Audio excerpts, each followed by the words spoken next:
আপনাদের সহযোগিতা আশা করছি।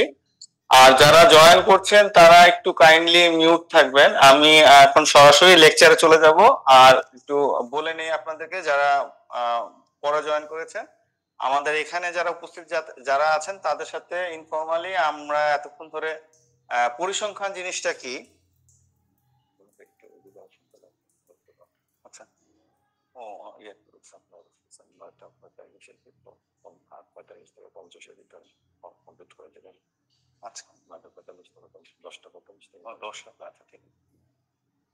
আচ্ছা, সো আমরা এখানে পরিসংখ্যান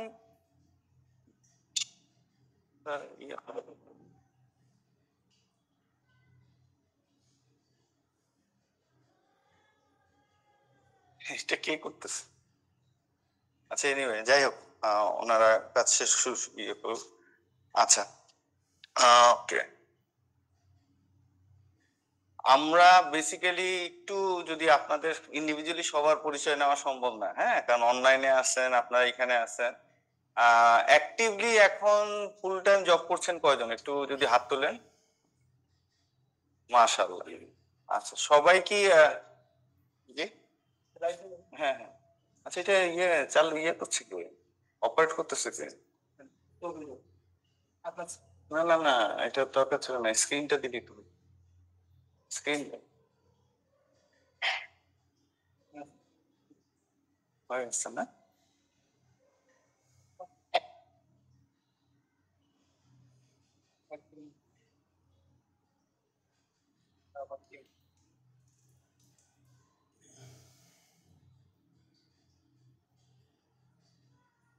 ইয়ে করা যায় না?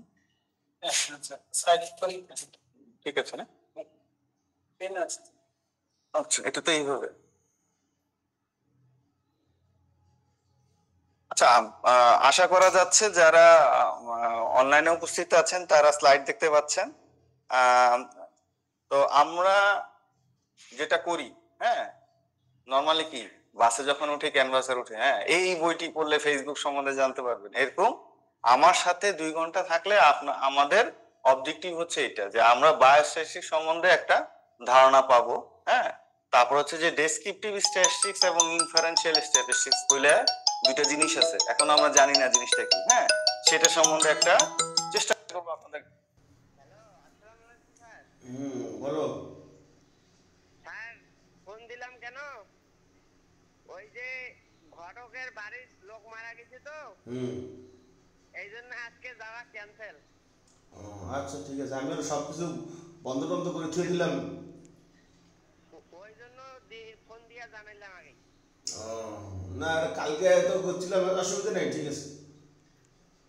আচ্ছা ঠিক আছে স্যার, পরে এখন ফোন দেবো। হ্যাঁ ঠিক আছে। স্লাইড অবশ্যই আপনাদেরকে দেওয়া হবে, হ্যাঁ। আচ্ছা, তাহলে আমরা আগাই।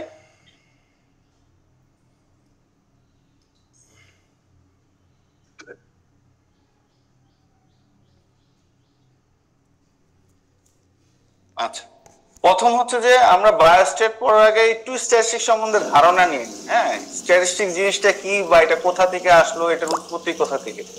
তো এটা যে একটা মানে বুঝাইতে যাচ্ছে, এটা একটা ইংলিশ ওয়ার্ড, হ্যাঁ, স্ট্যাটিস্টিক্স সম্বন্ধে আমরা মোরলে সবাই কিন্তু মাঝে মধ্যে স্ট্যাটিস্টিক্স ওয়ার্ডটা ইউজ করি। কিভাবে ইউজ করি সেটা পরে একটু পরে দেখবো।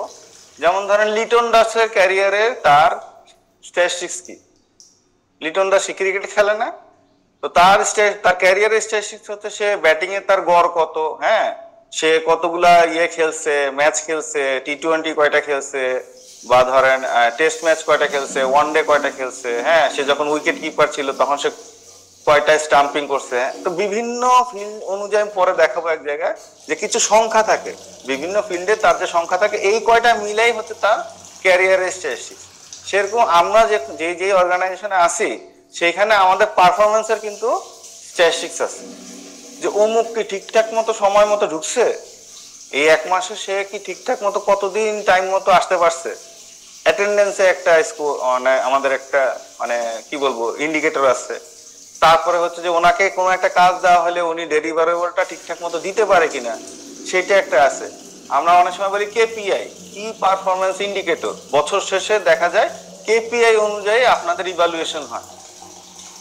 তার অনুযায়ী আপনার প্রমোশন হয় বা আপনার একটা ইনক্রিমেন্ট হয় বা যা কিছু হয়। তো এই যে এই ইন্ডিকেটর গুলা এখানেও কিন্তু আসলে পরিসংখ্যানের একটা ধারণা আছে। তো অনেকে বলে, এটা নিয়ে অনেক মতবিরোধ আছে। কেউ বলতেছে যে লাতিন স্ট্যাটাস, এটা ফেসবুক স্ট্যাটাস না, লাতিন যে ওয়ার্ড স্ট্যাটাস সেইখান থেকে আসলে ইভলিউশন হয়ে স্ট্যাটিস্টিক্স কথাটা এখন আমরা ব্যবহার করতেছি। তো লাতিন যে স্ট্যাটাস ওয়ার্ডটা ছিল সেটা আসলে পলিটিক্যাল স্টেট, মানে একটা দেশের রাজনৈতিক অবস্থা সম্বন্ধে বোঝার জন্য ব্যবহার করা হইতো।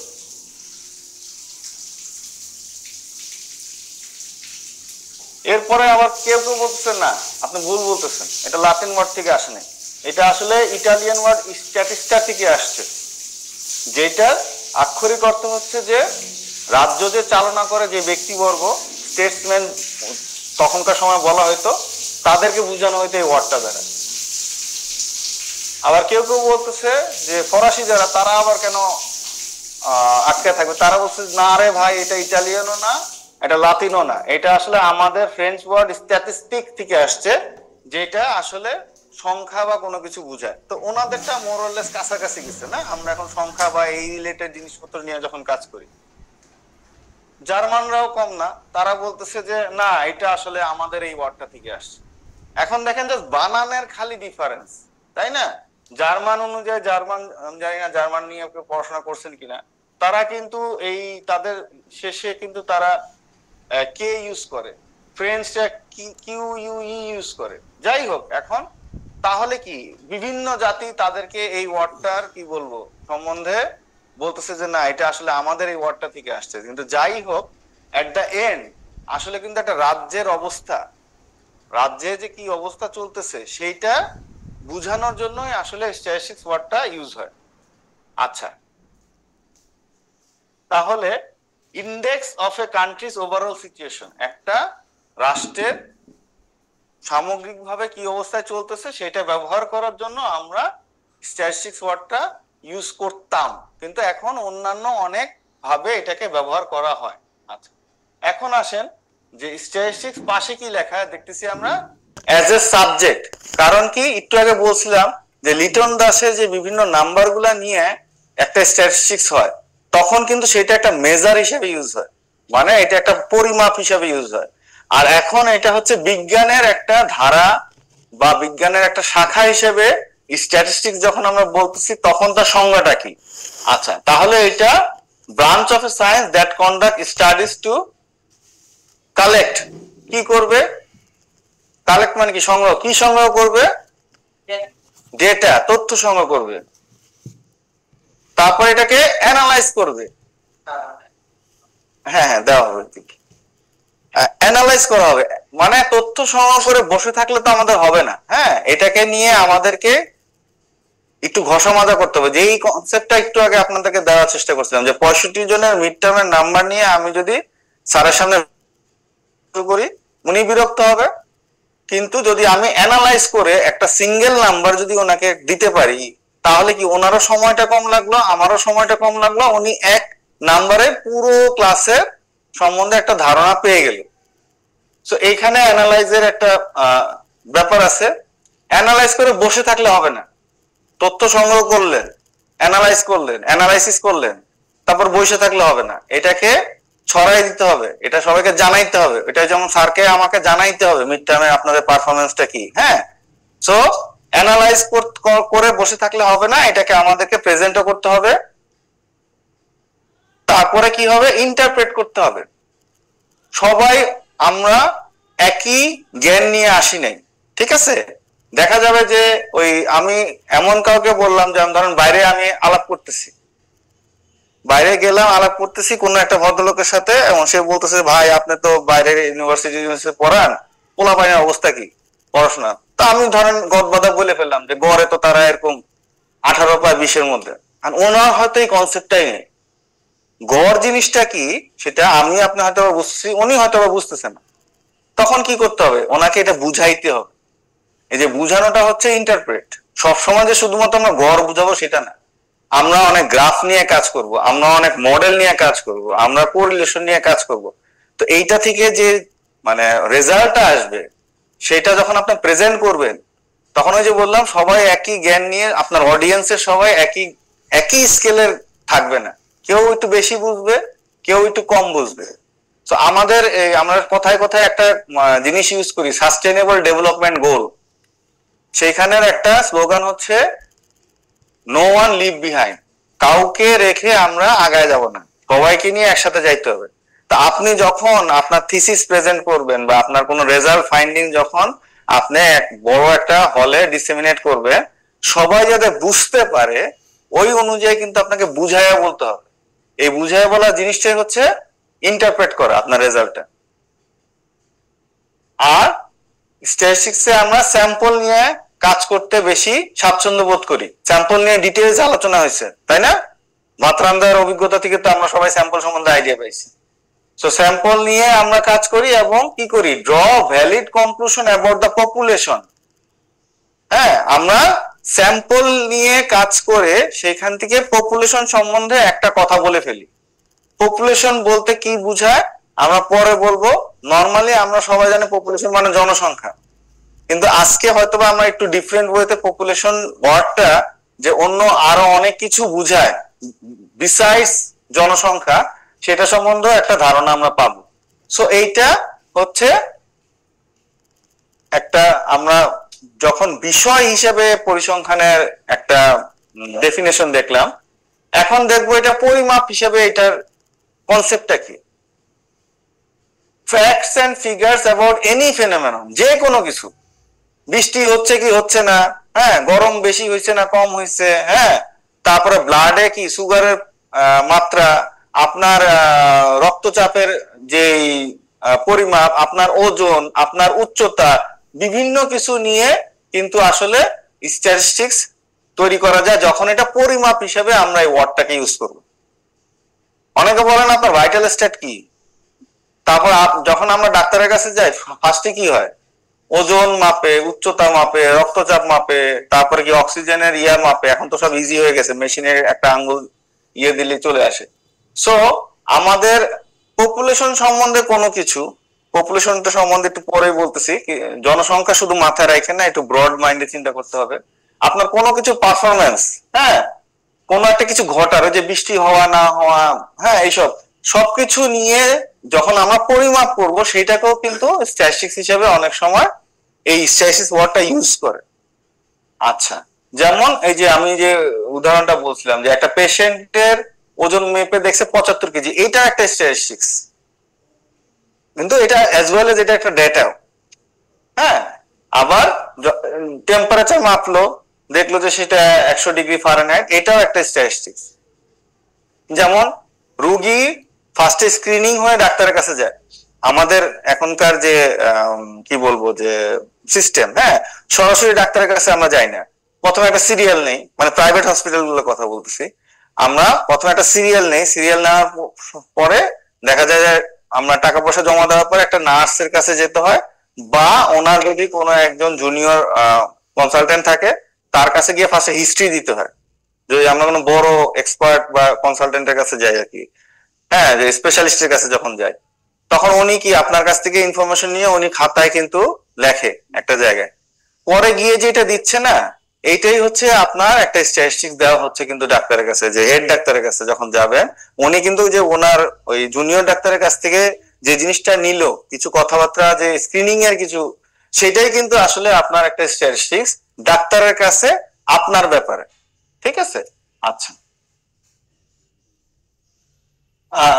এটা একটু অন্য টাইপের এক্সাম্পল হয়ে গেল, যে এইচএসসি এক্সামে কত পার্সেন্ট একটা সার্টেন ইয়ারে পাস করছে, এটাও একটা স্ট্যাটিস্টিক্স।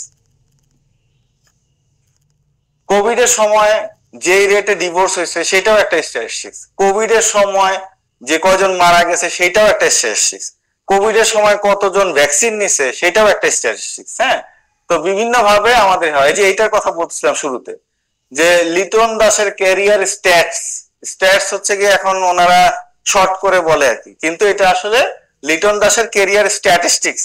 এখানে দেখেন বিভিন্ন ফরম্যাটে সে কি কয়টা ম্যাচ খেলছে, হ্যাঁ, এবং সে কতটা ইনিংসে কতটাতে সে কি রান করছে, তার এভারেজ কত, তার স্ট্রাইক রেট কত, সে কয়টা 100 মারছে, সে কয়টা 50 মারছে, সে কয়টা চার পিটাইছে, এগুলা নিয়ে সমগ্র কিছু নিয়ে তার একটা ক্যারিয়ার স্ট্যাটিস্টিক্স হচ্ছে। সেরকম আপনাদের নিয়ে যেতে হবে, সেটা তো বললাম। আপনাদের ডেফিনেটলি আপনাদের অর্গানাইজেশনের এইচআর এর একটা প্রেসক্রাইব ফরম্যাট আছে, যেটা দিয়ে তারা কিন্তু আপনাদেরকে মনিটর করে, এবং এট দ্য এন্ড আপনাদের পারফরমেন্সের ইভালুয়েশনটা হয়, যেটা এই লিটন দাস যেহেতু ক্রিকেট খেলে, সে একটা অ্যাথলেট, তার ইয়েটা হয়তো এইটার মাধ্যমে পরিমাপ করা হয়। তাকে যখন ধরেন বিভিন্ন প্রিমিয়ার লিগ হয়, তারা যখন খেলোয়াড় কিনে কিসের বেসিসে কিনবে? ওনার নাম দেখে কিনবে। এই যে ক্যারিয়ার স্ট্যাট দিয়ে তারা কম্পেয়ার করবে যে আমি কি লিটন দাসকে কিনবো, নাকি আমি শাহাদাতকে কিনবো, নাকি আমি অন্য কাউকে কিনবো। সো এটা কম্পারিজনের জন্য একটা কাজে লাগে। এখন আসেন বায়োস্ট্যাটিস্টিক্স কি জিনিস। বায়োস্ট্যাটিস্টিক্সটা আগে কি বলছিলাম, স্ট্যাটিস্টিক্স হচ্ছে ব্রাঞ্চ অফ সায়েন্স, আর এটা হচ্ছে ব্রাঞ্চ অফ স্ট্যাটিস্টিক্স। হ্যাঁ, যেটা আমরা বায়োলজি, মেডিসিন, পাবলিক হেলথ, এই কিছু ফিল্ডে যখন স্ট্যাটিস্টিক্স এর কিছু পোর্শন আমরা ব্যবহার করি, তাদেরকে আমরা একটু স্পেসিফিক একটা নাম দিয়ে আলাদা করে নিই, যে এইটুকু হচ্ছে আমার বায়োস্ট্যাটিস্টিক্স এর মধ্যে পড়ছে। আচ্ছা,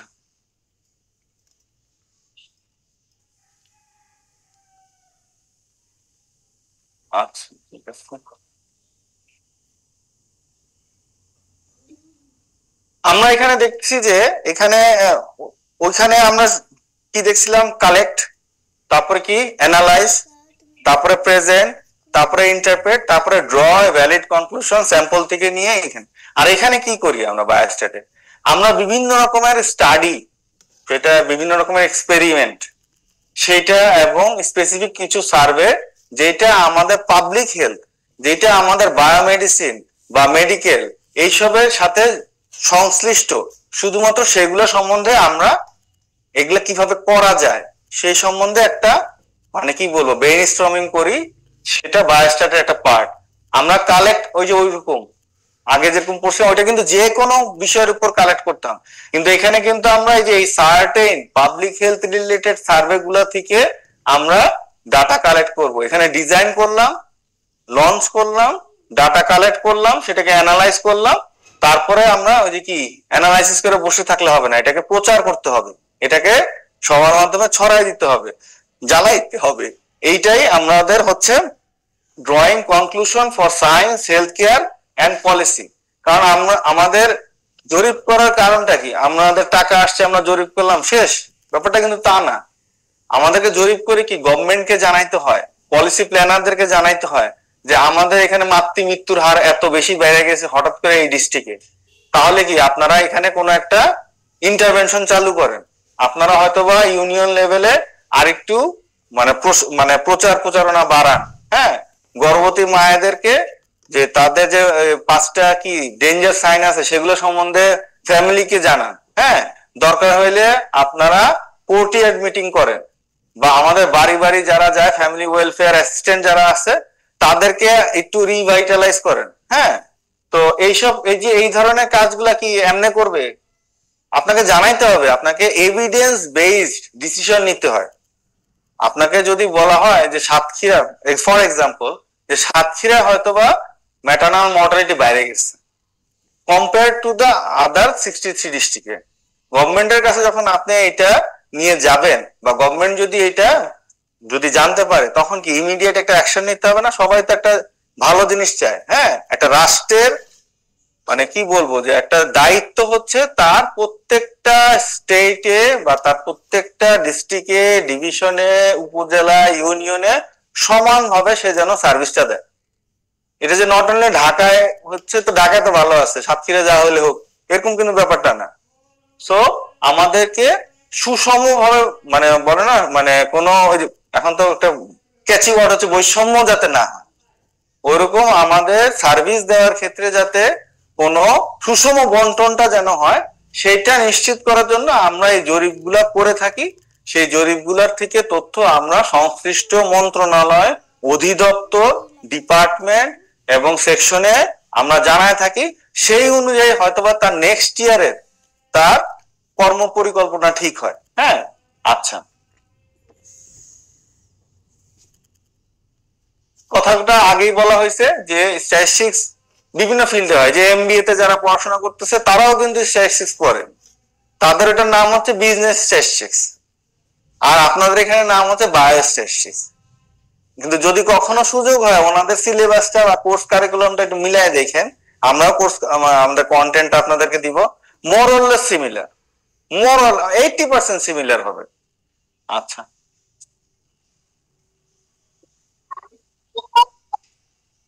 সরি আমার এটা ইয়ে করতে একটু,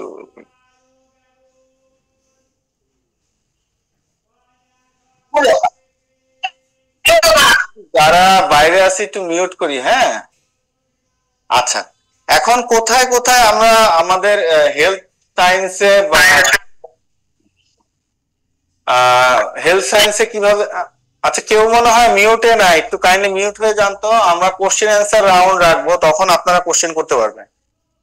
আচ্ছা, আগেই যেরকম বলছিলাম কোভিড এর যে ইনফেকশনের যে রেটটা, সেটাতেও কিন্তু আমাদের একটা, সেটাও একটা স্ট্যাটিস্টিক্স, এখন আমরা বায়োস্ট্যাটিস্টিক্স হিসেবে ধরবো আর কি। হ্যাঁ, কোভিড এর ইনফেকশন রেটটা বের করা, কিভাবে বের করতে হয় সেটা বায়োস্ট্যাটিস্টিক্স এর মাধ্যমে জানা যাবে। ভ্যাকসিন ডাটার কাভারেজের যে ইনফরমেশন, হ্যাঁ, সেটা বায়োস্ট্যাটিস্টিক্স পড়লে আমরা একটু ভালোভাবে জানতে পারবো। ক্যান্সারের survival rates, fertility Trends, fertility Trends মানে কি বুঝি আমরা, ট্রেন্ডস কথাটার মানে বুঝি, ট্রেন্ডস, হ্যাঁ হ্যাঁ, এটা খুব চলে আর কি, এখন বলে না যে এটা এখন খুব ট্রেন্ডিং হচ্ছে, এই জিনিসটা, এই কন্টেন্টটা খুব ট্রেন্ডিং হচ্ছে এখন। তো আমরা, ওই যে একজন খুব সুন্দর কথা বলছেন, ধারাবাহিকতা, যে আমরা দেখি আসলে যে এটা প্রতি 10 বছর বা 5 বছর আগে এটা কি অবস্থা ছিল এবং এটা এখন কোথায় এসে থামছে, এটা কি ভালো হয়েছে নাকি এটা খারাপ হয়েছে।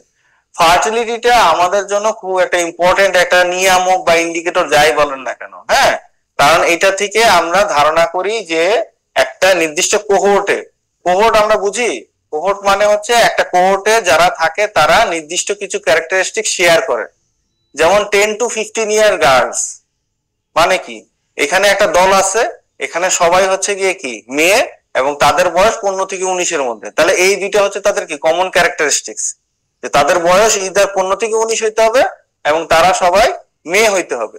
আচ্ছা, তো এরকম এইজ স্পেসিফিক ফার্টিলিটিতে আমরা বিভিন্ন কোহোর্ট অনুযায়ী আমরা মানে জানার চেষ্টা করি যে ওই হিসেবে ওই বয়সী মেয়েরা বা নারীরা বিবাহের পরে মানে কয়টা করে সন্তান জন্ম দিচ্ছে। আর টিএফআর জিনিসটা হচ্ছে একটা আর্টিফিশিয়াল টাইপ অফ, কি বলবো, যে একটা ধারণা। টিএফআর হচ্ছে যে একটা নারী, আমরা ধরি যে তার প্রজননক্ষম বয়স হচ্ছে 15 থেকে 49, বইয়ের ক্ষেত্রে এটা ইউজ করা হয়, 15 থেকে 49 বছর বয়সী একটা নারী সে সন্তান জন্মদানে সক্ষম। এখন 52 বছরে যে মানে সন্তান হবে না এরকম কিন্তু লিখিত দেওয়া যাবে না, হইতেই পারে, কিন্তু 15 থেকে 49 হচ্ছে একটা প্রাইম টাইম, এই প্রাইম টাইমে সে কয়টা বাচ্চা দিতে পারে এইটা টোটাল ফার্টিলিটি রেট আমাদেরকে জানায়।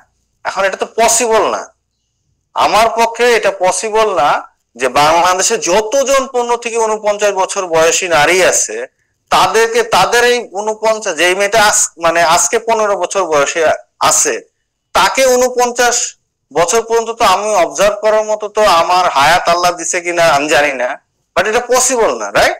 সো আমাদেরকে একটা ধারণা নিতে হয় যে ওই যে বললাম না যে একটা সংখ্যা দিয়ে আপনাদের 65 জনের নাম্বারটাকে যখন রিপ্লেস করছে, ওরকম একটা কৃত্রিম গাণিতিক ফর্মুলার মাধ্যমে আমরা টিএফআরটা বের করি, যেটাতে আমরা বলার চেষ্টা করি যে যদি এই 15 থেকে 49 বছর বয়সী সবাই যদি যেই ট্রেন্ডে এখন ফার্টিলিটি চলতেছে সেটা যদি ঠিক থাকে, তাহলে তারা তাদের এই সম্পূর্ণ সন্তান প্রজনন ক্ষম বয়সটা অতিক্রান্ত করলে কয়টা বাচ্চা দিবে। তো এইটার এখন বাংলাদেশের অবস্থা হচ্ছে 2.3, মানে গড়ে একটা নারী 15 থেকে 49-এর মধ্যে যদি স্বাধীনভাবে তার রিপ্রোডাক্টিভ বিহেভিয়ারটা যদি সে চালায় যেতে পারে তাহলে সে গড়ে 2.3টা বাচ্চা দিবে। হ্যাঁ, এটা কিন্তু মানে আমাদের জন্য একটা অ্যাচিভমেন্ট, হ্যাঁ, কারণ আমরা 65 সালে এটা ছিল 6 পয়েন্ট সামথিং, অলমোস্ট 7-এর কাছাকাছি ছিল, মানে একটা মহিলা ঘরে 7টা বাচ্চা দিত। তার মানে ব্যাপারটা বুঝেন কি মারাত্মক। একটা ফ্যামিলিতে কি বাবা মা থাকে দুইজন, ফ্যামিলি দুইজন, হ্যাঁ, সেই দুইজন 7টা বাচ্চা দিচ্ছে, বাবা মা তো ইভেনচুয়ালি মারা যাবে, তাহলে তাদের দুজনকে রিপ্লেস করতেছে তার 2টা বাচ্চা, আর 5টা বাচ্চা কিন্তু এক্সট্রা থেকে যাচ্ছে। এই জন্য আসলে বাংলাদেশের পপুলেশনটা এখন এত বেশি। আমাদের সম্পদ সীমিত, কিন্তু জনসংখ্যার হার প্রচুর বেড়ে গেছে না। আমরা এখন কত অফিসিয়াল স্ট্যাটিস্টিক্স কেউ জানে কত বাংলাদেশের জনসংখ্যা? 19 কোটি, 20 কোটি? আচ্ছা, মানে পরিসংখ্যান বলছিল 16.6 কোটি আর কি 22 সালে। এটা তো বাড়ছে না, সেটা 17 থেকে 18 কোটির এর মধ্যে হবে আর কি। হ্যাঁ, কিন্তু যে 20 কোটি বলছে তাকে আমি আসলে মানে কি বলবো, মানে বলতেছি না, আপনি ভুল বলছেন। রাস্তাঘাটে বাইরেলেই মনে হয় 25 কোটি, বাসে উঠলে মনে হয় 30 কোটি। হ্যাঁ, মানে আমাদের এত মানুষ হয়ে গেছে, কারণ আমাদের সবাই আমরা হচ্ছে ক্যাপিটাল মুখী, অথচ গ্রামে যান গ্রামের লোকজন নাই। হ্যাঁ, আচ্ছা যাই হোক, একটা ঘনবসতিপূর্ণ দেশে এটা হইতেই পারে। 18 কোটি মানুষের ক্ষেত্রে আমরা ওই এস্টিমেট দেই 20 কোটি 25 কোটি। আচ্ছা, কিন্তু এখন বাংলাদেশে বললাম যে 2.3, অলমোস্ট 2ই ধরা যায় যদি রাউন্ড করেন। 2.5 এর উপরে হলে 3 বলতাম রাউন্ড করলে, যেহেতু 2.5 এর নিচে আমরা 2 ধরতে পারি 2.3 ফিগারটাকে, তাহলে গড়ে একটা মা 2টা বাচ্চা দেয়। এটা কিন্তু ভালো একটা অ্যাচিভমেন্ট। বাবা মা মারা যাবে ইভেনচুয়ালি, এই 2টা বাচ্চা তাদের জায়গাটা রিপ্লেস করবে। তো সেই ক্ষেত্রে মনে হয় জনসংখ্যাটা বাড়ার কথা না, তাই না? 18 কোটি তো 18 কোটি থাকবে, কিন্তু ব্যাপারটা তো ইজি না। আমরা ফ্যানের সুইচটা যখন বন্ধ করে দিই সাথে সাথে ফ্যান কাট করে বন্ধ হয়ে যায় না।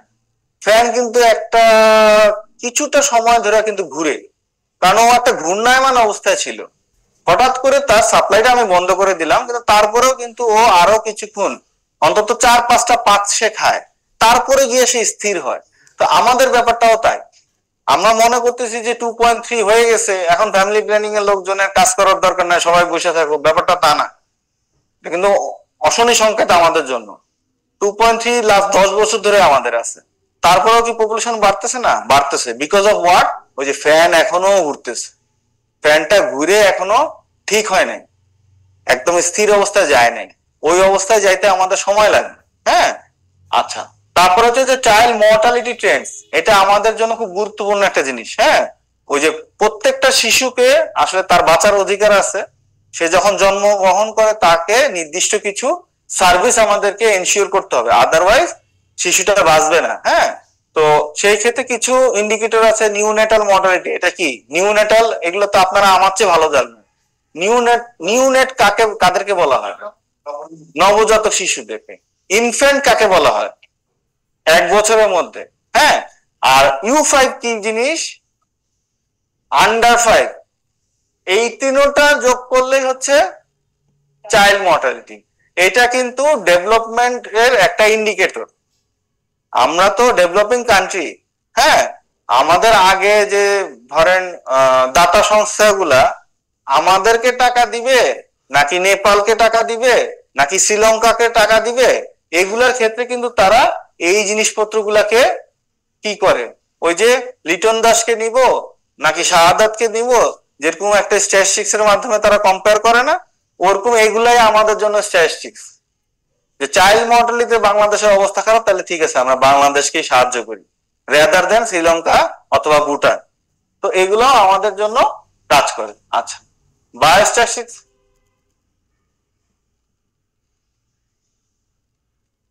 বায়োস্ট্যাটিস্টিক্স এর সাথে আমাদের স্বাস্থ্যের যে মানে পাবলিক হেলথে যে আরো 2টা বিষয় আছে, একটা হচ্ছে এপিডেমিওলজি, আর একটা হচ্ছে ডেমোগ্রাফি। হ্যাঁ, এগুলা কিন্তু সবগুলাই কিন্তু স্ট্যাটিস্টিক্স এর প্রোডাক্ট, কিন্তু ডিস্টিংক্ট কিছু কি বলবো মানে কিছু ডিস্টিংশন আছে, কিছু ডিফারেন্স আছে। সবকিছু এপিডেমিওলজি সবকিছু বায়োস্ট্যাটে আসে না, বায়োস্ট্যাটে সবকিছুই ডেমোগ্রাফিতে আসে না। এপিডেমিওলজিতে কি আসে? এপিডেমিওলজিতে আসলে রোগ তত্ত্ব, হ্যাঁ, রোগের বিস্তার, হ্যাঁ, একটা ডিজিজ কিরকম ভাবে ছড়ায়, এটার উৎপত্তি কি, হ্যাঁ, এটার প্রিভ্যালেন্স কিরকম, এটাকে কিভাবে কন্টেইন করা যায়, সেই ধরনের জিনিসপত্র নিয়ে আলোচনা এপিডেমিওলজিতে বিস্তারিত ভাবে করা হয়। বায়োস্ট্যাটিস্টিক্স বেসিক্যালি আসলে কি বলবো, মিস্ত্রির মতো, মেকানিকের মতো। এইখানে আসলে এসে আপনারা বায়োস্ট্যাটে যে ডেটা নিয়ে কিভাবে কাজ করবেন, হ্যাঁ, বা এটা থেকে মিনিংফুল কি কনক্লুশন ড্র করবেন, সেইটা হচ্ছে আপনার বায়োস্ট্যাটিস্টিক্স। আর ডেমোগ্রাফিতে হচ্ছে পপুলেশনের স্ট্রাকচার। এই পপুলেশন মানে হচ্ছে মানুষ, মানুষ নিয়ে যে পপুলেশন, একটু পরে দেখবো যে অন্যান্য অনেক কিছু নিয়ে পপুলেশন হয়, বা ডেমোগ্রাফির যে পপুলেশন সেইটা আসলে জনসংখ্যা, মানুষের নিয়ে কাজ কারবার। একটা দেশের পপুলেশনের স্ট্রাকচারটা কি, তার ওই যে ফার্টিলিটি, মর্টালিটি, এগুলো আবার ডেমোগ্রাফির মধ্যে পড়ে। কিন্তু ফার্টিলিটি, মর্টালিটি যে বের করতেছে সেইখানে কিন্তু বায়োস্ট্যাটিস্টিক্সের নলেজটা আপনাকে কাজে লাগবে। কিন্তু এইটা নিয়ে মানে ধরেন এইটা বেসিক্যালি মানে খাবার তৈরি করে দেয়, পরিবেশন করে এপিডেমিওলজি, পরিবেশন করে ডেমোগ্রাফাররা, কিন্তু পিছনে যারা কাজ করে ডেটা নিয়ে তারা আসলে হলো গিয়া বায়োস্ট্যাটিস্টিশিয়ান। হ্যাঁ, আচ্ছা, এখন বায়োস্ট্যাটিস্টিক্স বলেন, বিজনেস স্ট্যাটিস্টিক্স বলেন, বা শুধু স্ট্যাটিস্টিক্স বলেন, এইটার দুইটা পার্ট আছে।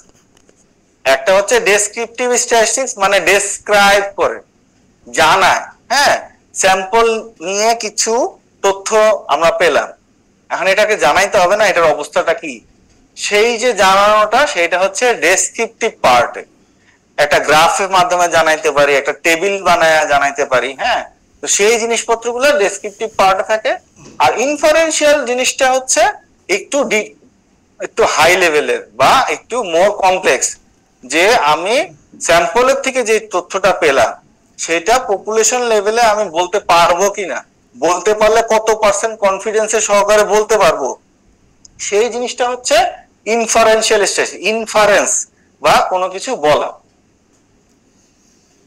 যে কথাগুলো বলছি সেটা এখানে বলা আছে। আচ্ছা, ডেসক্রিপটিভ স্ট্যাটিস্টিক্সে আমরা ওই যে কালেকশন, অর্গানাইজেশন মানে কি প্রতিষ্ঠান, এখানে অর্গানাইজেশন মানে হচ্ছে অর্গানাইজ করা, ওই ক্ষেত্রে অর্গানাইজেশন কথাটা লেখা আছে, সামারাইজ করা, প্রেজেন্টেশন অফ ডাটা। মোস্টলি আমরা এখানে সংখ্যা নিয়ে খেলা করি ডেসক্রিপটিভ স্ট্যাটিস্টিক্সের পার্টে। যেমন এখানে একটা এক্সাম্পল দেখেন, significant drops in chronic malnutrition, যেটা ব্র্যাকেটে স্টান্টিংটার কথা বলা আছে, were noted between two MICS survey from 42% in 1213 to 28% ইন 2019। আচ্ছা, মিক্স অনেকে জানেন না, মিক্স আমাদের শুরুতে বলছিলাম মাল্টিপল ইন্ডিকেটর ক্লাস্টার সার্ভে একটা জরিপ, সেটা 2012-13 সালে দেখছে যে বাচ্চাদের ক্ষেত্রে যে এখানে নিউট্রিশনের একটা ইন্ডিকেটর হচ্ছে স্টান্টিং, যেটা মোস্ট প্রবাবলি আমি একদম 100% কনফিডেন্সের সহকারে বলতে পারছি না, এটা হাইট ফর এজ একটা জিনিস আছে, যে এই যে একটা বাচ্চার এই হাইটে থাকা উচিত, WHO এর একটা গাইডলাইন আছে। তো সেইটা যদি সে ফিল আপ না মানে মিট আপ না করে, সে যদি তার নির্দিষ্ট বয়সের তুলনায় যদি নির্দিষ্ট যেই রেঞ্জের মধ্যে তার হাইট থাকার কথা তার থেকে যদি কম হয়, তাহলে ধরে নেওয়া হয় সে ম্যালনারিশ, তার পুষ্টির সে অপুষ্টিতে ভুগতেছে। হ্যাঁ, তো সেইটা দেখা গেছে যে 2012-13-তে 42%, মানে প্রতি 100টা বাচ্চার মধ্যে 42টা বাচ্চা হয়তোবা অপুষ্টিতে ভুগতো, সেটা কমে 2019-এ 28%-এ আসছে, একটা নির্দিষ্ট ইন্ডিকেটর। হ্যাঁ, আচ্ছা, তো এখানে এই কথাটাই বলা আছে যে এই 28%, এটা তো একটা স্ট্যাটিস্টিক্স, এই 28 কি বুঝাচ্ছে? 28 বুঝাচ্ছে যে 100টা বাচ্চার মধ্যে 2019 সালে দেখা গেছে যে 28 জনই আসলে ম্যালনারিশ। আচ্ছা, এখানে ইয়াটা দেওয়া আছে, সোর্সটা দেওয়া আছে কোথা থেকে, আমি চেষ্টা করি যেখান থেকে যে এক্সাম্পলটা নিতে সেটা সোর্সটা আপনাদেরকে দিয়ে দিতে, যদি আপনারা ফার্দার যদি কোনো এটাকে মানে দেখতে চান পাবেন। হ্যাঁ, এটা বিশ্বব্যাপী হয়, ওয়ার্ল্ডের অলমোস্ট 100টা কান্ট্রিতে হয়, কিন্তু ডিফারেন্ট টাইমে হয়, কারণ একই সাথে একই টাইমে করাটা পসিবল না। গ্লোবাল মিক্স টিম হচ্ছে খুব লিমিটেড কয়েকজন মানুষ থাকে, তারা বিভিন্ন কনসালটেন্ট হায়ার করে। তো এখানে অনেক টাইপের কনসালটেন্ট থাকে, হাউজহোল্ড সার্ভে এক্সপার্ট থাকে, ডাটা প্রসেসিং এক্সপার্ট থাকে, ডাটা অ্যানালাইসিস এক্সপার্ট থাকে, তারপরে ইন্টারপ্রিটেশনের একজন এক্সপার্ট থাকে, রিপোর্ট রাইটিং এর একটা এক্সপার্ট থাকে। মোটামুটি 2 থেকে 2.5 বছরের একটা যজ্ঞ একটা রাউন্ড শেষ করা। আমরা যে কাজটা এখন করতেছি এটা 23 সালে শুরু হয়েছিল, আর ইনশাল্লাহ এই বছরের ডিসেম্বরে আমরা রিপোর্ট দিয়ে কাজটা শেষ করে দিব। এইটা কিন্তু এখন প্রত্যেকটা মানে ডেভেলপিং কান্ট্রি গুলাতে এই সার্ভেটা এটা শুরু হয়েছে 1993-তে চেষ্টা করা হয়, এবং এটা মানে চেষ্টা করা হয় যে লোকাল যে এনএসও মানে হচ্ছে ন্যাশনাল স্ট্যাটিস্টিক্যাল অফিস, গভর্নমেন্টের যে পরিসংখ্যান রিলেটেড যেই অঙ্গ সংগঠনটা আছে তারা যেন এই কাজটা করে, এই লক্ষ্যে ইউনিসেফ মানে টেকনিক্যাল সাপোর্টটা দেয়। হ্যাঁ, কারণ ইউনিসেফ নিজের থেকে কিছু করতে চায় না, তারা চায় যে গভর্নমেন্ট ইনভলভ হোক, গভর্নমেন্ট ডাটা আনো, গভর্নমেন্ট এটাকে ভ্যালিডেট করুক যে আমার দেশের অবস্থা হচ্ছে এই। তো ডেমোগ্রাফিক হেলথ সার্ভেটাও একই কনসেপ্টে হইতো, যেটা আমরা এখন জানি যে একটা নির্দিষ্ট স্টপ অর্ডারের কারণে ওটা বন্ধ হয়ে গেছে, ইউএসআইডি বন্ধ হয়ে ডিজলভ হয়ে গেছে। সো এখন থেকে আমাদের বাংলাদেশের ক্ষেত্রে আমরা মিক্স সার্ভেটার দিকে হয়তোবা বেশি তাকায় থাকবো, কারণ এখান থেকে অনেকগুলো ইন্ডিকেটর, ওই যে বলছিলাম চাইল্ড মর্টালিটিতে বাংলাদেশকে টাকা দিবে না শ্রীলঙ্কাকে টাকা দিবে, এই যে ইন্ডিকেটর গুলা, হ্যাঁ এগুলা মিক্সের থেকে আসবে, এবং এগুলা এসডিজির অনেক ইন্ডিকেটর আমরা রিপোর্ট করি গভর্নমেন্ট, তার মধ্যে 39টা মিক্স সার্ভে থেকে আমরা রিপোর্ট করি। এসডিজির অনেকগুলা জিনিস আমাদেরকে রিপোর্ট করতে হয় গভর্নমেন্টের পক্ষ থেকে, তার মধ্যে 39টা এই মিক্স সার্ভে থেকে হয়। আচ্ছা, অন্যদিকে চলে গেছি, আমরা ডেসক্রিপটিভ স্ট্যাটিস্টিক্স সম্বন্ধে আলোচনা করলাম, তাহলে একটু সামারি যদি কেউ একটু বলেন ডেসক্রিপটিভ স্ট্যাটিস্টিক্স কি জিনিস, কেউ বলতে পারবেন? হ্যাঁ, সার্ভে স্যাম্পল নিয়ে কাজ করা হয়। সার্ভে তো হলো গিয়ে জরিপ, শুধু জরিপ না, এটা একটু ম্যাসিভ। ডেসক্রাইব মাথাটা রাখেন, ডেসক্রিপটিভ মানে ডেসক্রাইব, স্যাম্পল নিয়ে কাজ করবেন, ডাটা আনবেন, অ্যানালাইসিস করবেন, তারপরে এটা প্রেজেন্ট করবেন। এই সামগ্রিক ব্যাপারটা হচ্ছে ডেসক্রিপটিভ স্ট্যাটিস্টিক্স এর পার্ট। আর ইনফারেন্সিয়াল স্ট্যাটিস্টিক্স এ কি করা হয়? প্রবাবিলিটি ইউজ করে, সম্ভাবনা ইউজ করে। সকালে বাসার থেকে বের হওয়ার সময় ছাতি নিব কি নিব না, এটা চিন্তা করতে হয় না? হ্যাঁ, সকালে ধরেন আজকে আমি এখানে যে আসবো, টাইম মতো আসার জন্য আমি কি পাঠাও বাইকে যাব, না আমি সিএনজিতে যাব, না আমি আমার পার্সোনাল ড্রাইভারকে বলবো যে তুমি আসো?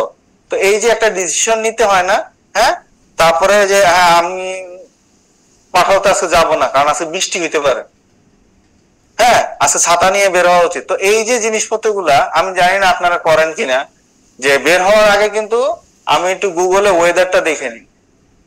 গুগলে ওয়েদারে কিন্তু এখন একদম ঘন্টা ওয়াইজ প্রেডিকশন দেওয়া থাকে যে আজকে 1টা থেকে 2টার সময় বৃষ্টি হওয়ার সম্ভাবনা 70%। সে কিন্তু 70% আপনাকে বলতেছে যে এরকম আজকের মতো যদি আবহাওয়া থাকে, এরকম 100টা দিন যদি হইতো, তার মধ্যে 70 দিন বৃষ্টি হইতো, এই জন্য 70%। তো আমরা নর্মালি 30 থেকে 40% হইলে ধরে নিই যে ভাই ছাতা নিয়ে বাইরে হলাম, অসুবিধা তো নাই, বৃষ্টি না হলে তো অসুবিধা নাই, কিন্তু বৃষ্টি হইলে তো ঝামেলা, আমার হাতে ছাতা নাই, আমি মুভ করতে পারবো না, আমি ইমোবিলাইজ থাকবো। সো প্রবাবিলিটি একটা কনসেপ্ট আমরা জানবো ইনফারেন্সিয়াল স্ট্যাটিস্টিক্স এ।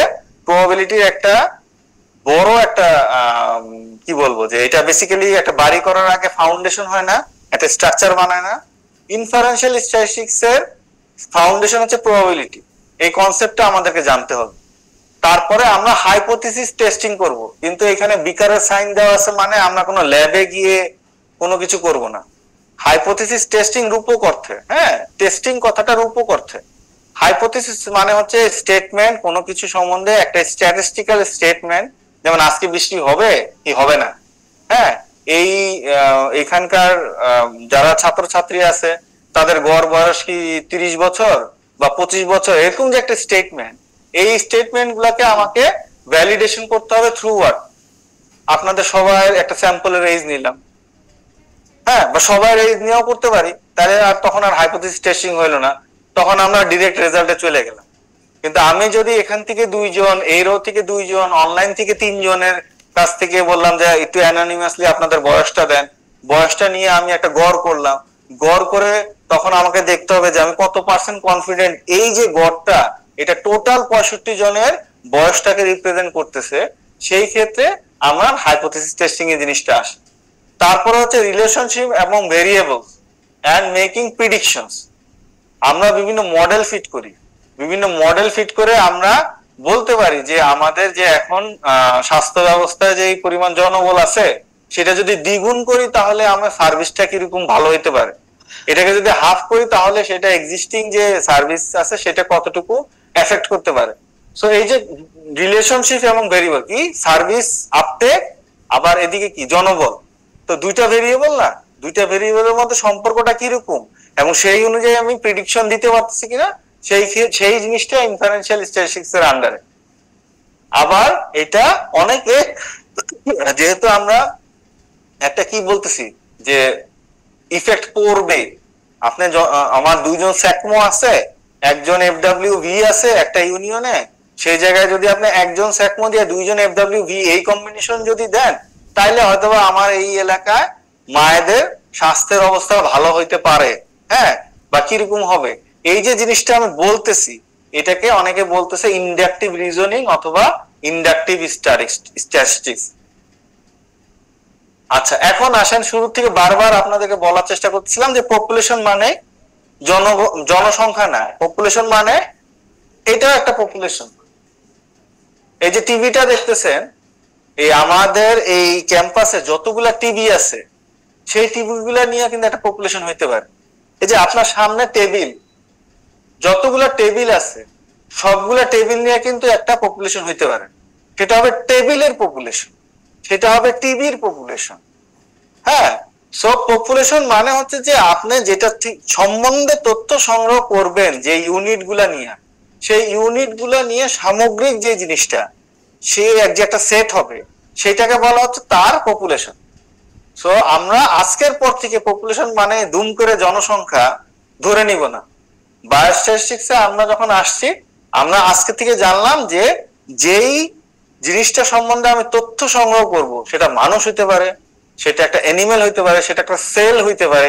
হ্যাঁ, বিভিন্ন সেলে যে মানে ল্যাবরেটরিতে যখন কাজ করে, হ্যাঁ, তো এরকম বিভিন্ন ভায়ালে আপনাদের ব্লাড থাকে না, ভায়াল গুলা সবগুলা নিয়ে যে একটা সামগ্রিক সেট হবে সেইটা হচ্ছে ভায়ালদের পপুলেশন। আচ্ছা, আর স্যাম্পল জিনিসটা সম্বন্ধে এইখানে যে উদাহরণ দেওয়া আছে তার থেকে বেটার উদাহরণ আমি আপনাদেরকে সকালে দিছি, যেমন ভাত রান্না করার সময় একটা টিপে আমি পুরো হাড়ির সম্বন্ধে ধারণা নিচ্ছি। এখানে উদাহরণটা দিছে এখন যে মিনা বাজার বা ইউনিমার্টে দেখা যায় ঢুকলে স্যার একটা টুথপিকের মাথার মধ্যে দেখা যাবে যে চকলেটের ভাঙা বা একটা বিস্কিট কিছু একটা টেস্ট করতে দেয়। হ্যাঁ, আপনার যদি ভালো লাগে তাহলে স্যার যে আমাদের এখানে পাওয়া যায়, তো ওই জিনিসটা ওইটা আপনি স্যাম্পল টেস্ট করে আপনি প্রোডাক্টটা কিনবেন কি কিনবেন না তার সম্বন্ধে একটা আপনি ডিসিশন নিতে পারেন।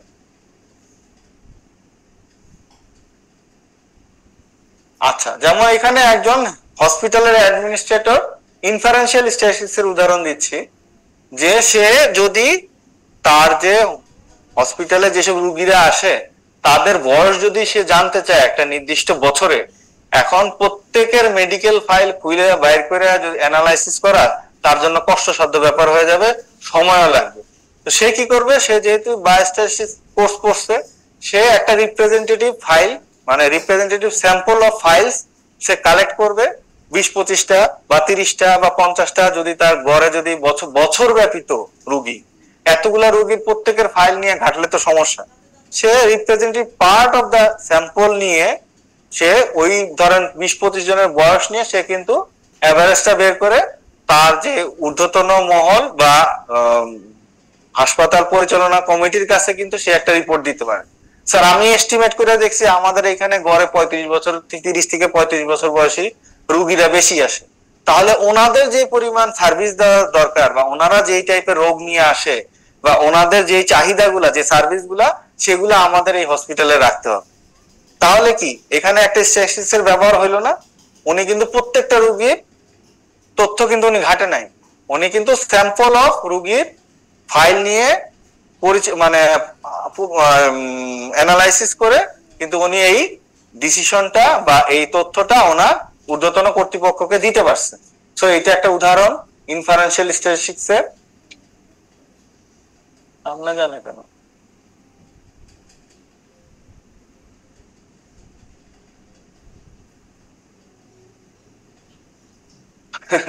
সরি, এটা মাঝে মধ্যে এরকম with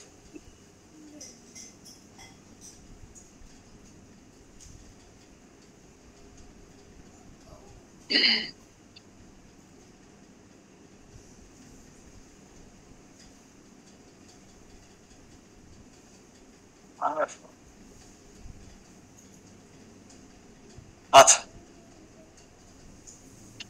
ডেসক্রিপটিভ স্ট্যাটিস্টিক্স এর আমরা এই জিনিসগুলো আলোচনা করা হয়েছে ডাটাকে টেবিল আকারে আমরা এই যদি শো করি সেটা ডেসক্রিপটিভ স্ট্যাটিস্টিক্স এর পার্ট বিভিন্ন টাইপের গ্রাফ পাই চার্ট এটার মাধ্যমে গ্রাফের মাধ্যমে যদি প্রকাশ করি গ্রাফিক্যালি যখন ডাটাকে রিপ্রেজেন্ট করি সেটা ডেসক্রিপটিভ স্ট্যাটিস্টিক্স এর পার্ট যখন আমরা পার্সেন্টেজ তারপরে হচ্ছে গিয়ে আপনার এভারেজ রেঞ্জ এইসব আকারে যখন ডাটাকে রিপ্রেজেন্ট করি সেটাও হচ্ছে আপনার ডেসক্রিপটিভ স্ট্যাটিস্টিক্স এর part relationship among the variable regression এবং কোরিলেশন সেটাও ডেসক্রিপটিভ স্ট্যাটিস্টিক্স এর পার্ট ইনফারেন্সিয়াল স্ট্যাটিস্টিক্স এ আমরা কনফিডেন্স ইন্টারভ্যাল জানবো কনফিডেন্স ইন্টারভ্যাল মানে হচ্ছে যে আপনি যখন একটা কথা বলবেন তখন আপনি এটা কতটুকু কনফিডেন্সের সহকারে বলতেছেন আগেই বলছি পরিসংখ্যানে 100% কনফিডেন্স বলে কিছু নাই কারণ যেহেতু আমরা স্যাম্পল নিয়ে কাজ করি এবং সবচেয়ে ভালো জানে তো সৃষ্টিকর্তা আমরা যদি বলি যে কালকে বৃষ্টি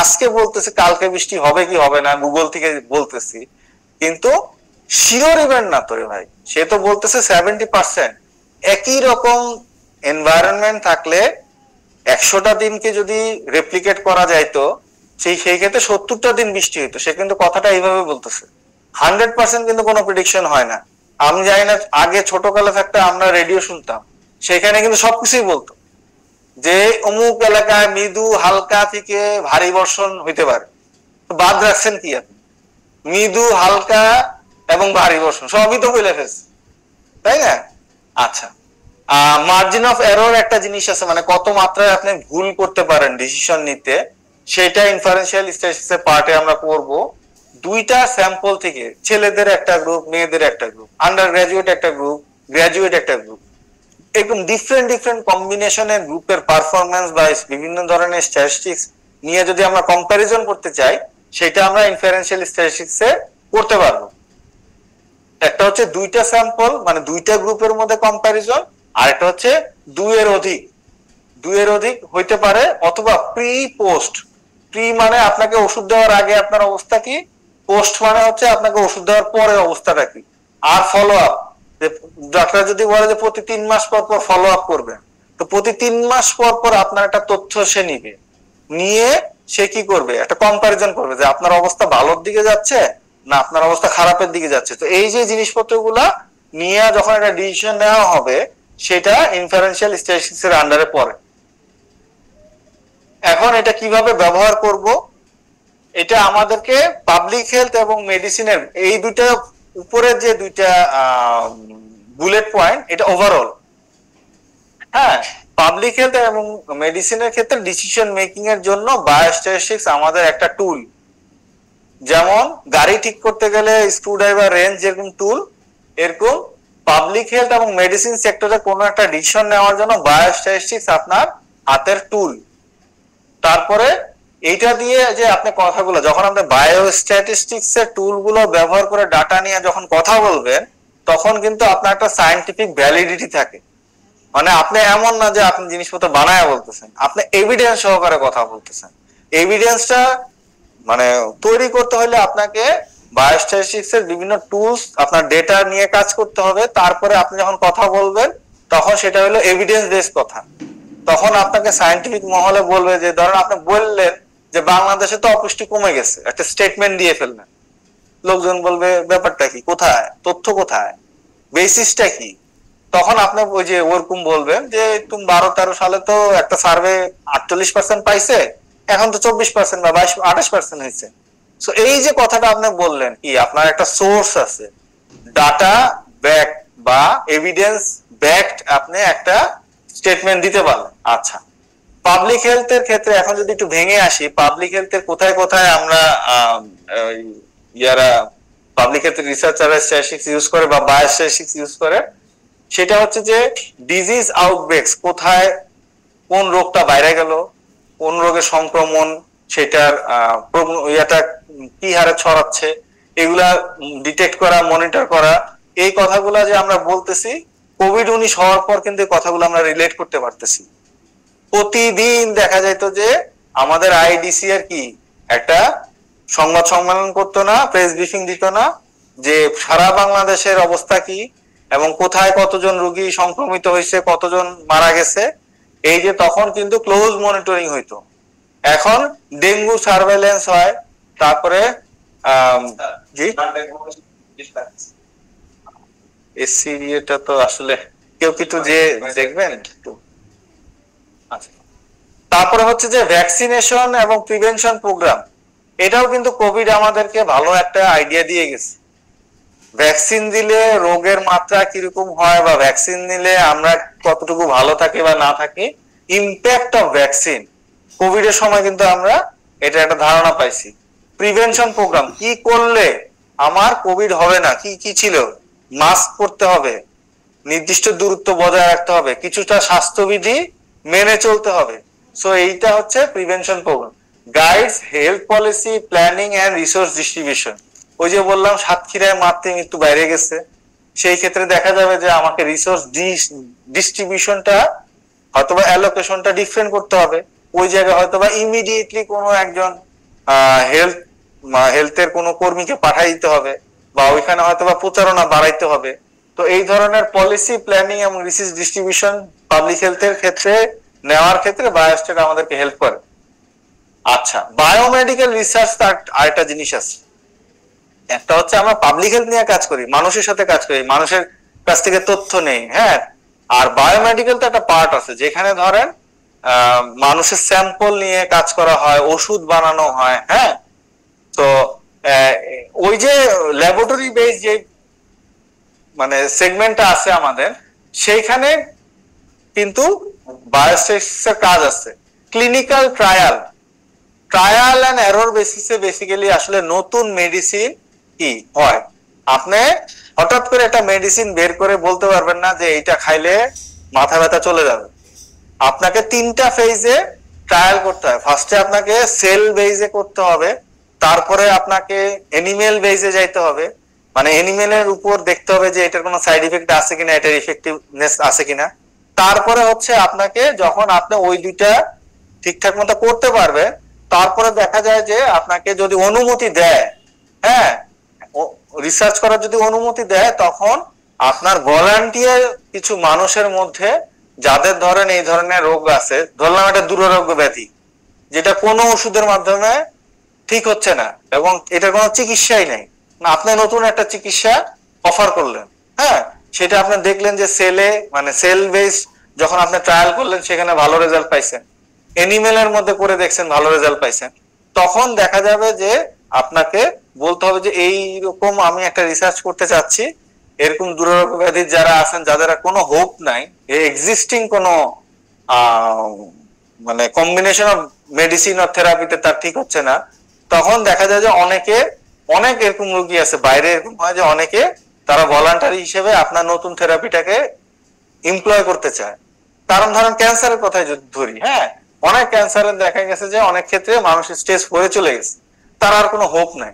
এখন সেই ক্ষেত্রে যদি নতুন একটা মেডিসিন দিয়ে যদি তাকে ভালো করা যায়, এরকম অনেকে এরকম ওদের একটা লিস্ট থাকে, সেখান থেকে তারা ওই ট্রিটমেন্ট প্লেসিবো বলে আর কি, কাউকে কি একই টাইপের রোগ আছে এরকম একটা দলকে নেয়, একটা দলকে তারা মেডিসিন বা থেরাপিটা দেয়, আরেকটা দলকে কিছুই দেয় না, বা তাদেরকে দেখা যায় আপনাদেরকে ওষুধ দিতেছি, কিন্তু সেই ওষুধটা হয়তো বা প্লাসিবো মানে ওখানে আসলে মানে রিয়েল ওষুধ না। তারপরে একটা সার্টেন টাইমে ফলো আপ করে দেখে যে এটা কাজ করতেছে কি কাজ করতেছে না, সেই যে মানে কম্পারিজনটা, সেখানেও বায়োস্ট্যাটিস্টিক্স আছে। যদি ভালো একটা রেজাল্ট পাওয়া যায়, তারপরে দেখা যায় যে এটা ম্যাসিভ আকারে কি হয়, ল্যাবরেটরি থেকে সেটা যখন ফার্মাসিউটিক্যালস প্রোডাকশনে চলে যায়।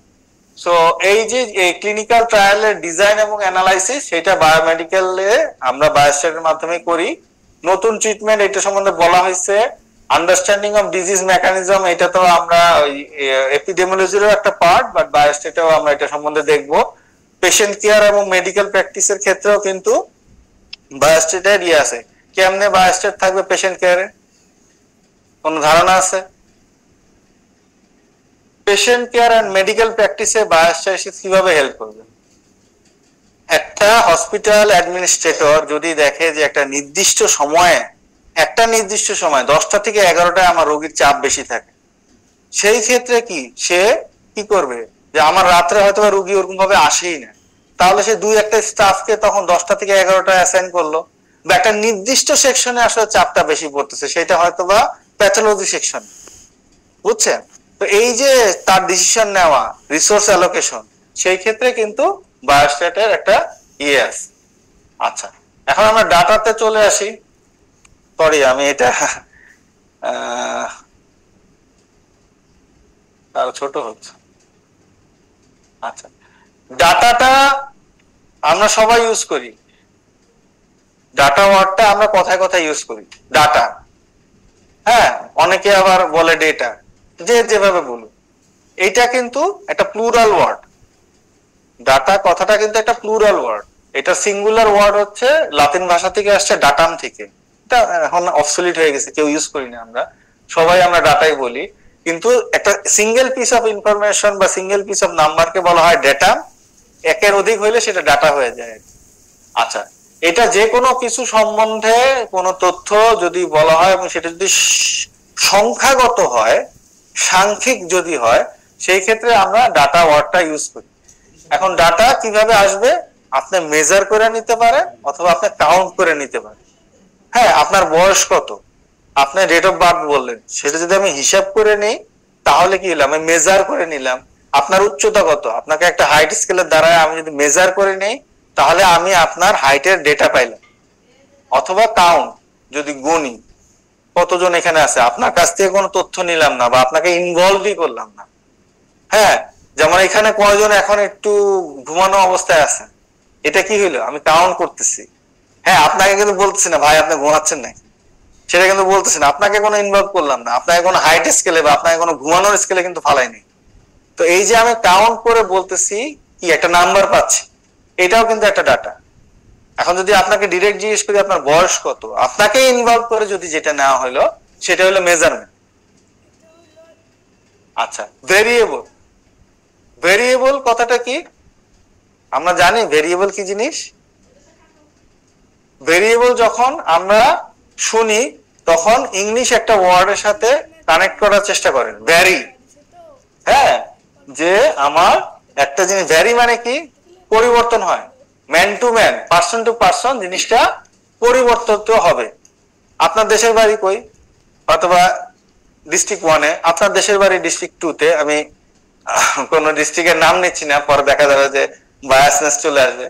সো এই যে পার্সন টু পার্সন একটা তথ্য পরিবর্তন হচ্ছে, ভ্যারি করতেছে, এইগুলাকে ভেরিয়েবল হিসেবে বলা হয়। যে হোম অফ বা অরিজিন অথবা হোম ডিস্ট্রিক্ট যদি আমি একটা ভেরিয়েবল বলি, আপনাদের সবার কাছ থেকে যদি তথ্য নিয়ে সেটাকে পরিপূর্ণ করি, তখন দেখা যাবে যে এখানে অনেক পরিবর্তিত তথ্য আমি পাচ্ছি।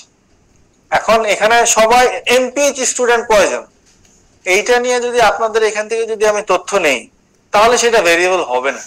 সবাই এমপিএইচ এর স্টুডেন্ট, কিছুটা ভেরিয়েশন থাকতে হবে। আপনি কি পুরুষ না নারী, এইটা ভেরিয়েবল, কারণ এটা পার্সন টু পার্সন ভ্যারি করতেছে। আপনারা কি জীবিত, এটা ভেরিয়েবল না। সবাই আলহামদুলিল্লাহ আমরা এখানে নিঃশ্বাস নিচ্ছি, তাই না? সো যে জিনিসটা ভ্যারি করবে সেটা নিয়ে আসলে ভেরিয়েবল ক্রিয়েট করা যায়। যেমন এখানে কিছু উদাহরণ দেখেন আমাদের বায়োস্ট্যাট ফিল্ডে বা আমাদের এই হেলথ ফিল্ডে, diastolic blood pressure, heart rate, heights of adult men, weights of preschool children, age of patient etcetera, এগুলাই প্রত্যেকটা হচ্ছে একটা একটা করে ভেরিয়েবল। আচ্ছা, এখন ভেরিয়েবল গুলার একটা ভাগ আছে, এটা একটু স্পষ্ট দেখা যাচ্ছে কিনা আমি কারণ এটা একটা বইয়ের থেকে স্ক্রিনশট নেওয়া হয়েছে। এখানে ভেরিয়েবলকে গ্রসলি দুইটা ভাগে ভাগ করা হয়েছে। আপনাদের যখন কোর্স কন্টেন্ট দেওয়া হবে ওখানে আবার দেখবেন যে এইখানে যে ভাগটা আমি করছি কোয়ালিটেটিভ ভেরিয়েবল এবং কোয়ান্টিটেটিভ ভেরিয়েবল, ওখানে হয়তো লেখা আছে কোয়ালিটেটিভ ডাটা অথবা কোয়ান্টিটেটিভ ডাটা, বাট বেসিক্যালি এটা আসলে ভেরিয়েবল হওয়ার কথা। হ্যাঁ, আচ্ছা, এখানে ডেফিনেশন দেওয়া আছে কিন্তু আমি একটু সামারাইজ করার চেষ্টা করি। কোয়ালিটেটিভ ভেরিয়েবলটা হচ্ছে যে আপনাকে ডিস্টিংশন করবে, ডিফারেন্স করবে, মানে আপনাকে একটা মানে ক্যাটাগরাইজ করবে কোয়ালিটেটিভ ভেরিয়েবল। হ্যাঁ, এখানে কোনো সংখ্যাগত ওরকম কিছু থাকবে না, এখানে আমরা কাউন্ট করতে পারবো। ওই যে বললাম কে কে ঘুমাচ্ছেন, কে কে ঘুমাচ্ছেন না, হ্যাঁ, কে কে এখানে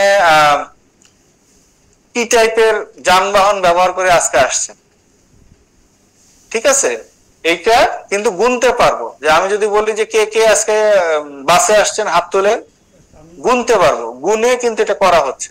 এখানে মেজারমেন্টের কিছু নাই।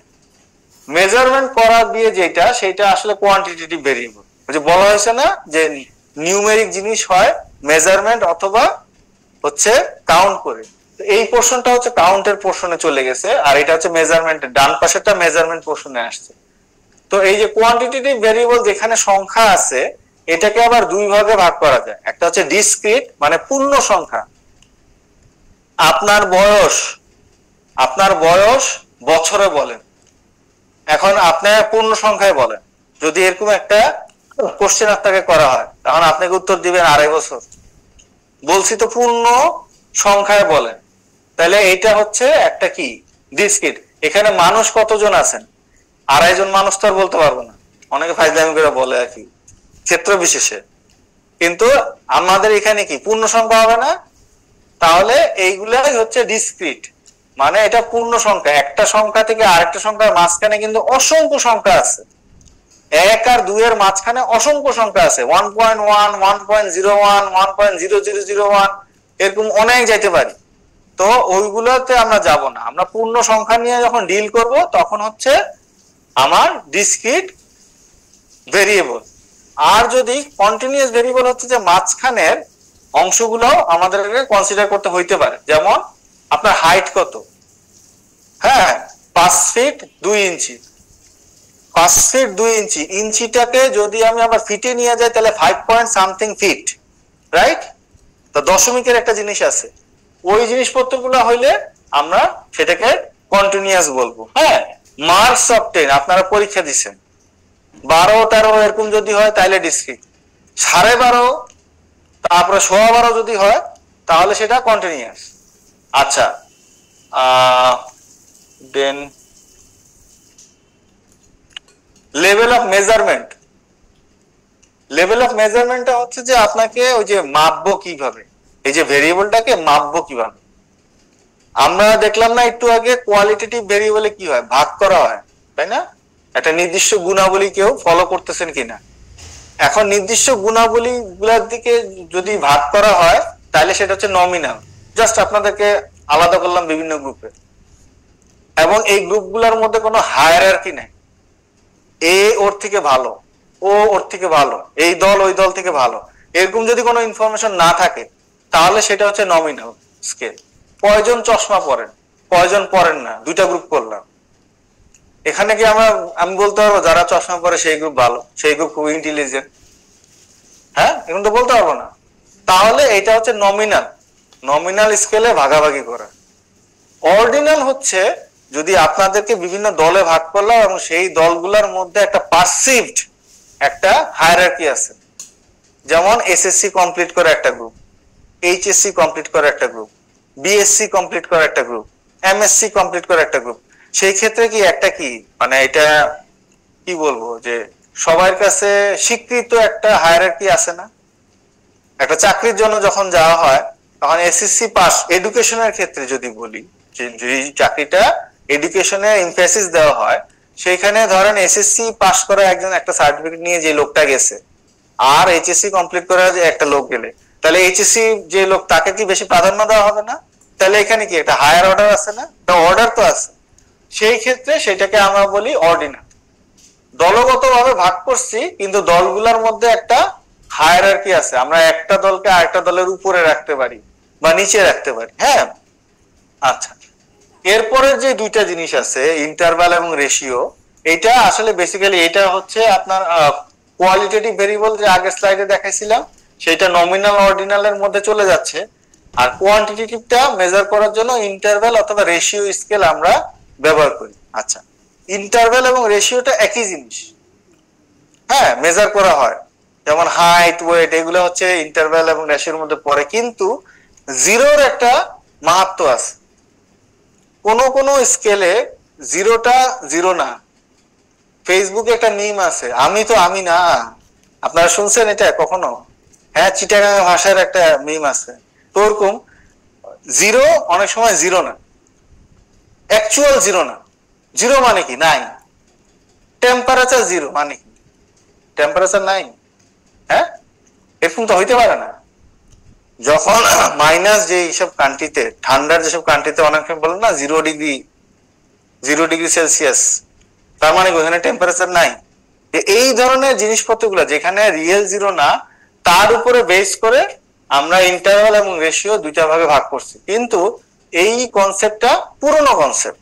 এখন এখান থেকে মানে মানুষ তো লাইফ ইজি করতে চায়, এখনকার স্ট্যাটিস্টিশিয়ানরা এখান থেকে বের হয়ে আসছে, এই কনভেনশনটা থেকে তারা বের হয়ে আসছে। তারা বলে যে it makes our life difficult. হ্যাঁ, তো এই দুইটাকে মিলে এখনকার কনভেনশন, লাস্ট 5 ইয়ার্স এর কনভেনশন হচ্ছে এই দুইটাকে বলা হয় মেট্রিক স্কেল। ইন্টারভ্যাল এবং রেশিওতে আর ভাগাভাগি করে না, একই জিনিস। ওই দশমিকালা ভেরিয়েবল গুলাকেই তো মাপতেছি, তো এইটাকে আর এই শূন্য আর ইয়ার মধ্যে আমরা ভাগ না করে এই দুইটাকে একসাথে বলা হয় মেট্রিক। সো আপনারা কিছু কিছু বইতে পাবেন যে নমিনাল, অর্ডিনাল এবং মেট্রিক স্কেলে ভেরিয়েবল গুলোকে মাপা হয়। আর পুরনো মানে আমার মতো যারা মানে এই বইগুলো ফলো করে আসছি, আমরা কিন্তু এই চারটাই বলি।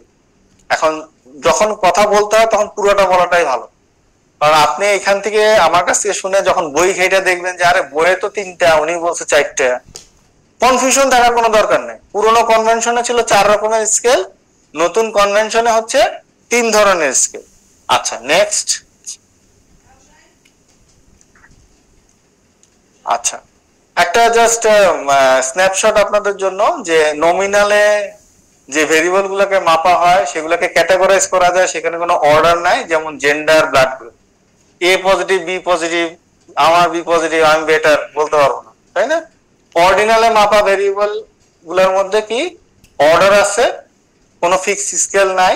যেমন ডিজিজ স্টেজ, হ্যাঁ, আপনার ধরেন stage 1 cancer, stage 2 cancer, stage 3 cancer, stage 4 cancer, তো এগুলোর মধ্যে ভাগাভাগি আছে না। স্টেজ 4 মানে তো খুব একটা ভালো অবস্থা নাই আপনি, compared to the stage 1 early detection না। আচ্ছা, ডিসক্রিট ভেরিয়েবল কি হোল নাম্বার থাকতে পারে, নাম্বার অফ চিলড্রেন 1.7টা বাচ্চা হইতে পারবে না, একটা বাচ্চা, 2টা বাচ্চা, 3টা বাচ্চা, এরকম, তাই তো? কন্টিনিউয়াস হচ্ছে যে কোনো ভ্যালু নিতে পারবে ওই একটা নির্দিষ্ট মানে সীমাবদ্ধতার মধ্যে। বাংলাদেশে তো আপনি 10 ফিটের মানুষ পাবেন না, পাবেন না তো, তাই না? তো একটা নির্দিষ্ট যে একটা ধরেন 7.2 ফিটের একটা মানুষকে পাওয়া গেছে বাংলাদেশে, কথার কথা। এর ভিতরেই তো আপনার র্যান্ডমলি একটা মানুষকে যখন নিবেন, তার এটা তো এটার মধ্যেই তো থাকবে। আপনাদের এখানে 12 ফিটের মানুষ তার পাবেন না। তাইলে any value in the range, এই রেঞ্জ জিনিসটা কি সেটা সম্বন্ধে আমরা জানবো। হাইট, ওয়েট, এগুলো হচ্ছে কন্টিনিউয়াস ভেরিয়েবলের মধ্যে পড়ে।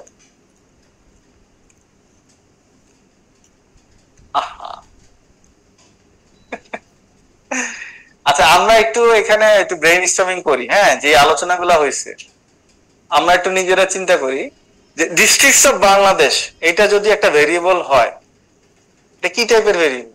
এটা কি নমিনাল? ফার্স্টে আসেন, এটা কি কোয়ান্টিটেটিভ নাকি কোয়ালিটেটিভ? হ্যাঁ, ডিস্ট্রিক্টস অফ বাংলাদেশ, আপনার ডিস্ট্রিক্ট কোথা থেকে আসছে? হ্যাঁ, আপনার ডিস্ট্রিক্ট কোনটা? এটা কি কোয়ান্টিটেটিভ নাকি কোয়ালিটেটিভ? কোয়ালিটেটিভ হবে, কারণ আপনি আপনাদেরকে ভাগ করতেছি।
হ্যাঁ, এখন এটাকে দুইটা ভাগ, ডিসক্রিট মানে সরি ওইটা না, ওইটা বলতে চাই না, ডিসক্রিট কন্টিনিউয়াস বলতে চাই না ভাই, ইন্টারভ্যাল না রেশিও ওইটা বলতে চাইছি।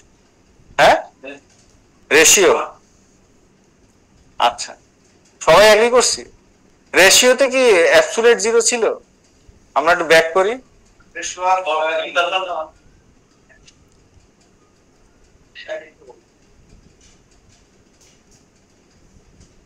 ইন্টারভ্যালে কি there is no natural zero point, আর এখানে জিরোটা থাকবে, তাহলে আমাদের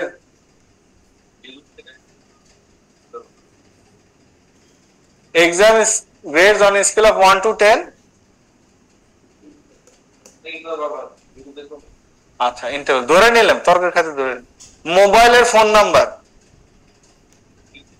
ফার্স্টে আসে, ধাপে ধাপে আসে, কোয়ালিটেটিভ নাকি কোয়ান্টিটেটিভ?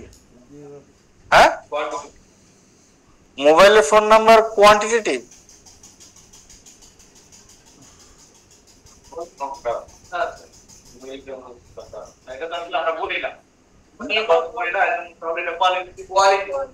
আচ্ছা, এটা কি তাহলে নমিনাল হবে না অর্ডিনাল হবে?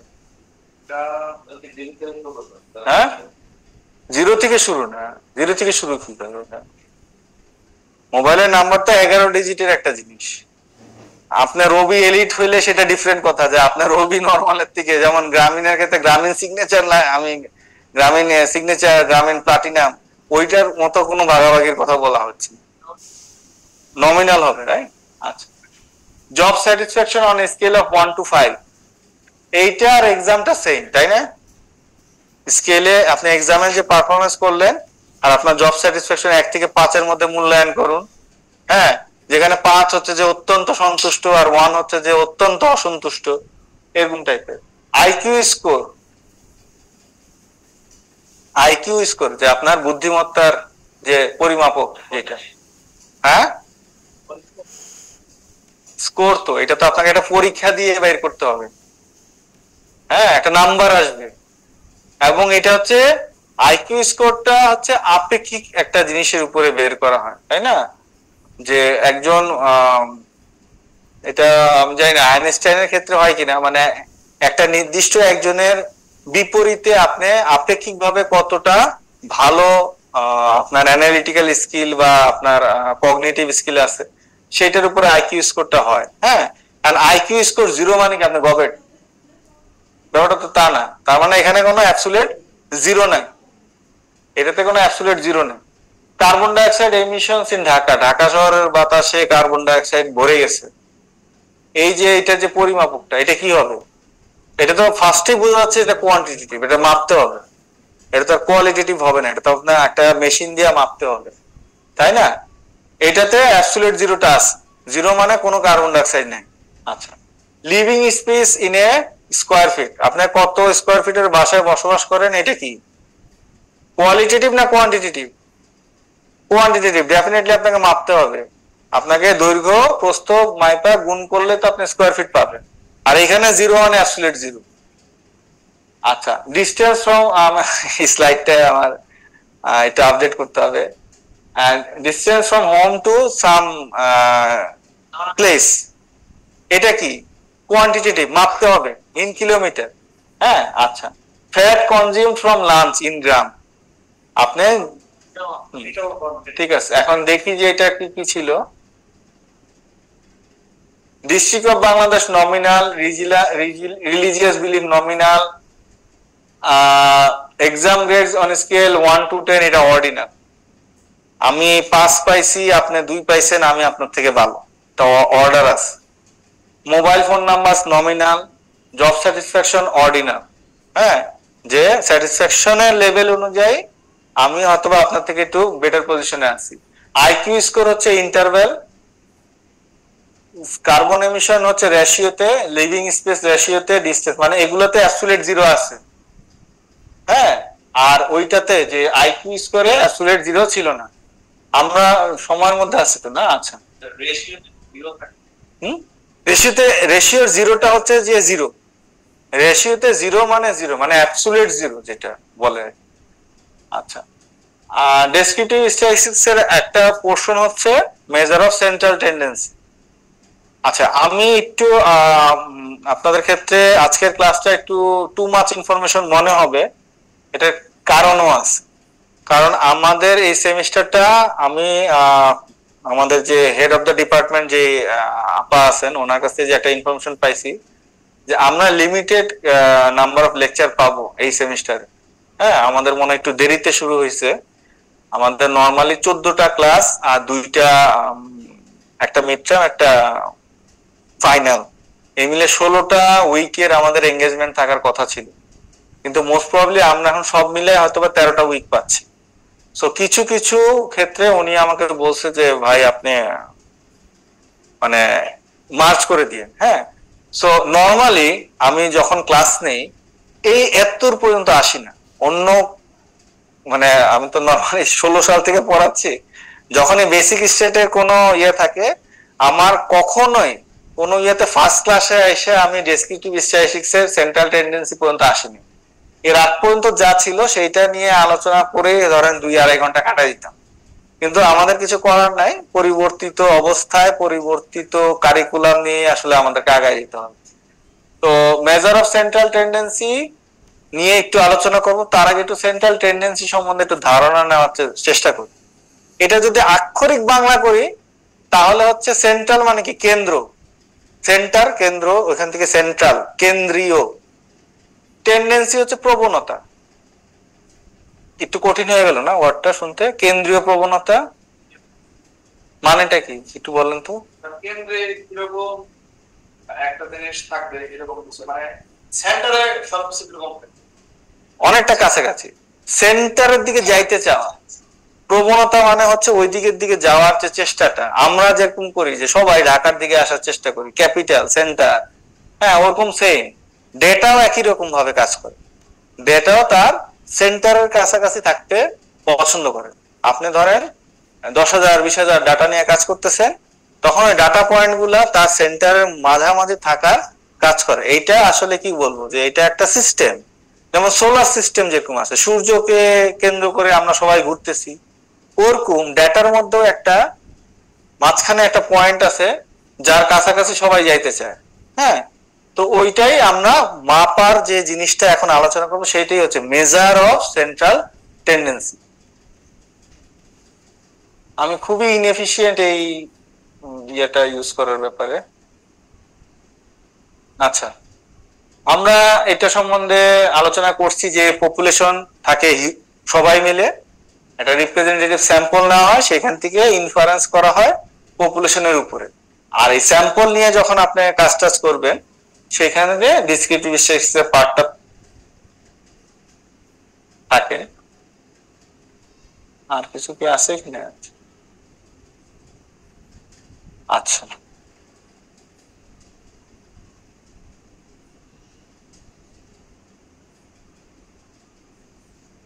আচ্ছা, রিসার্চাররা বিভিন্ন ক্ষেত্রে এভারেজ কথাটা ইউজ করে, আমরাও ইউজ করি, বাট রিসার্চাররা ইউজ করে নির্দিষ্ট কিছু কোশ্চেনের জন্য। যেমন এভারেজ যদি কারো ইয়ে থাকে যে স্মোকিং প্রিভ্যালেন্স এবং টিনেজার বলে যদি কারো কোনো থিসিস থাকে, সেই ক্ষেত্রে তার তো একটা ভ্যালিড কোশ্চেন থাকতেই পারে যে গড়ে একটা বাচ্চা, আন্ডার এজ বাচ্চা বা টিনেজার বাচ্চা কয়টা সিগারেট খায় এভারেজে দিনে। আচ্ছা, তারপরে যে যদি ওবিসিটি নিয়ে অথবা নিউট্রিশন নিয়ে কাজ করে কোনো রিসার্চার, তার কাছে এটা একটা valid question, what is the average uptake of food by under 5 children round the clock, মানে দিনে একটা বাচ্চা কি পরিমাণ খাবার খাচ্ছে, এইটা যদি সে বের করে তাহলে সেটা তার নিউট্রিশনের বিভিন্ন ইন্ডিকেটরের মধ্যে সেটা ব্যবহার করতে পারবে বা ওইখানে সে রিলেট করতে পারবে। অন এভারেজ কতটা সি সেকশন ডেলিভারি হচ্ছে একটা হেলথ ফ্যাসিলিটিতে, এটা যদি কেউ যে effect of C section delivery in Bangladesh নিয়ে যদি কেউ যদি কোনো একটা রিসার্চ করতে চায়, তার ক্ষেত্রে এটা লাগবে না এই জিনিসপত্রগুলো ইয়ে করতে। প্রত্যেকটা স্টেটমেন্টে একটা জিনিস কমন, কি? এভারেজ, গড়। আচ্ছা, এটা নিয়ে আমরা একটু ডিটেলস দেখি, গড় কি জিনিস, এটা কি মহাস্থান গড় নাকি অন্য কোনো কিছু, সেটা সম্বন্ধে একটু আমরা ক্লিয়ার হই না। আচ্ছা, এখানে একটা ছবির মাধ্যমে আপনাদেরকে আমি দেখানোর চেষ্টা করতেছি যে সেন্ট্রাল টেন্ডেন্সি তিনটা মেজারমেন্ট জিনিস আছে। একটা হচ্ছে মোড, একটা হচ্ছে মিডিয়ান, আর একটা হচ্ছে মিন। মিনটাই বেসিক্যালি হচ্ছে এভারেজ। এভারেজ কথাটা যখন আমরা বলি নর্মালি সবাই আসলে মিনটাকেই ইন্ডিকেট করে, বাট সেন্ট্রাল টেন্ডেন্সি আরো দুইটা পার্ট আছে, একটা হচ্ছে মিডিয়ান আর একটা হচ্ছে mode. The very first picture from the left is mode.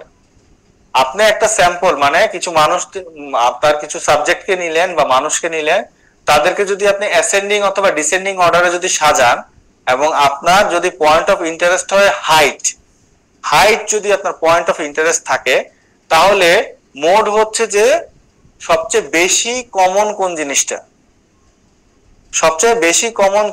যেমন এখানে দেখেন যে দুইটা বাচ্চার হাইট সেম, বাকি সবারটা কিন্তু ডিফার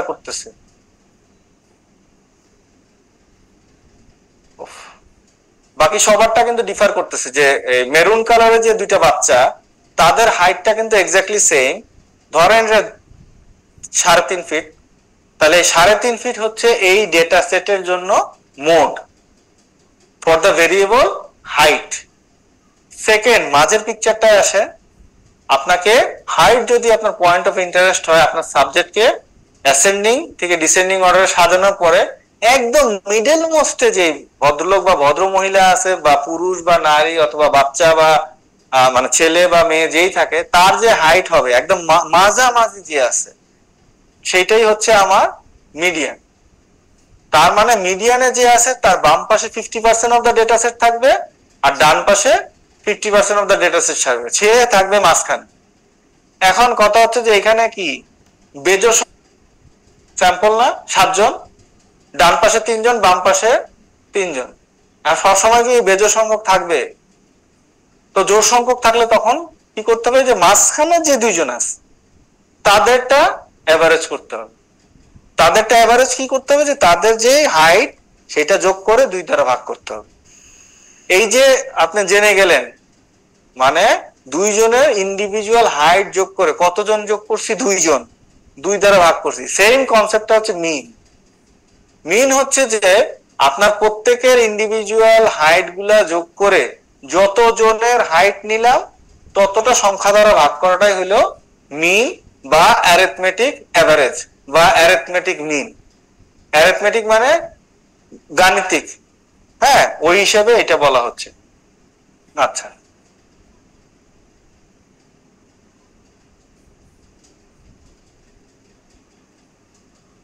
আচ্ছা, মোড সম্বন্ধে বলছি, এখানে একটু ডিটেলস বলা হলো, হ্যাঁ, যে most frequent, most typical, most common value in a distribution. Distribution মানে আপনার ডাটা বা ভেরিয়েবলের যে জিনিসপত্রগুলো আছে সেইটা। মোস্ট প্রবাবলি এটা বেশি ব্যবহার করা হয় স্কেলার অথবা ক্যাটাগরিক্যাল। ক্যাটাগরিক্যালের মধ্যে নমিনাল এবং অর্ডিনাল ভেরিয়েবল গুলা যদি থাকে সেই ক্ষেত্রে আমার মোড ব্যবহার করাটা বেটার। মিডিয়ান হচ্ছে middle most point in a distribution.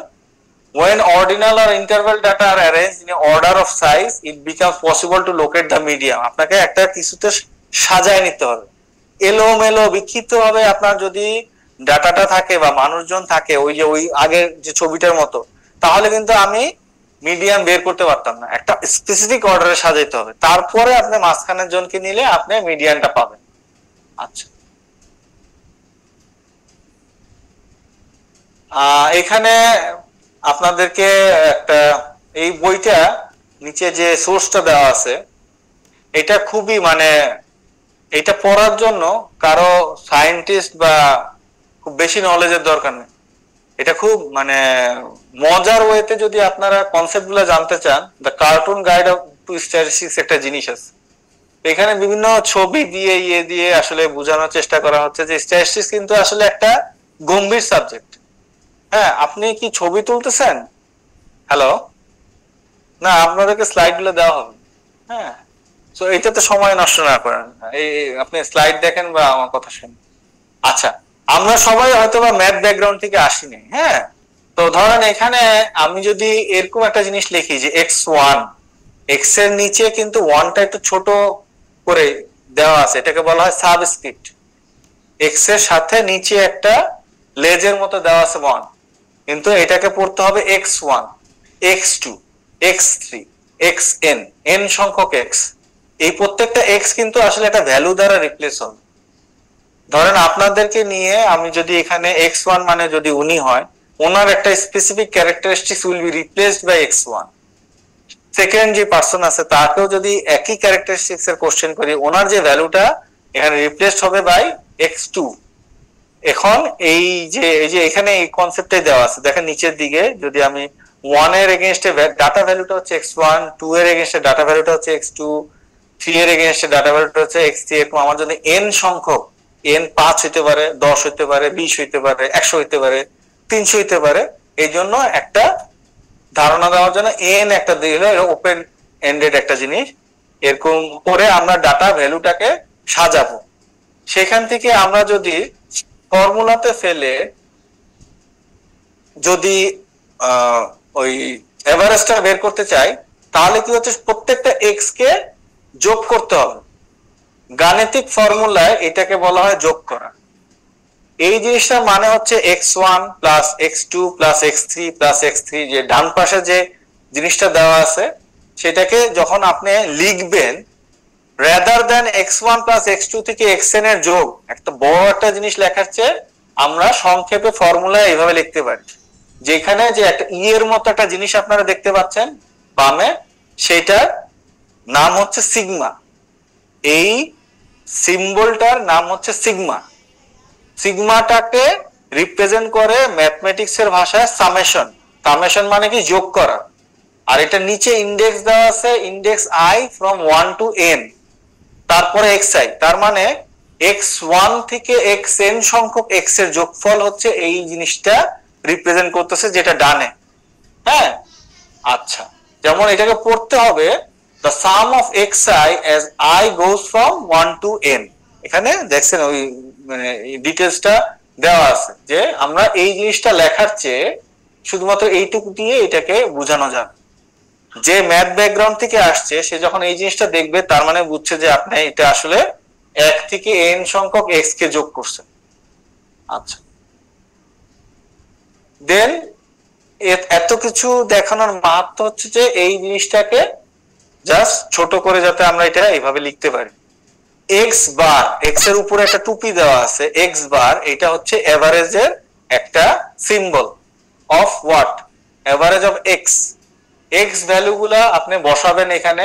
এটা যদি হাইট হয়, এখানে যদি 5 জন থাকে, তাহলে x1 থেকে x5 মানে হচ্ছে প্রথম জনের জন্য 5 ফিট, দ্বিতীয় জনের 4 ফিট, তৃতীয় জনের 10 ফিট, এরকম করে বসায় বসায় যদি 5 জন হয়, তাহলে n will be replaced by 5। ঠিক আছে? আচ্ছা, এটা কি খুব কঠিন লাগতেছে আপনাদের কাছে?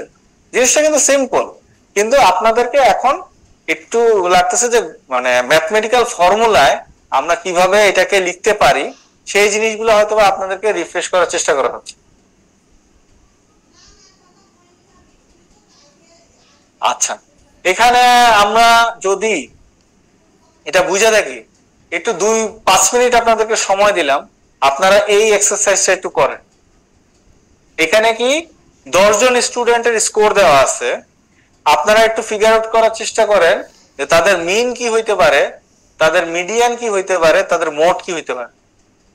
মাত্র 10টা ডেটা, সো এটা আমার মনে হয় আপনাদের পারা উচিত।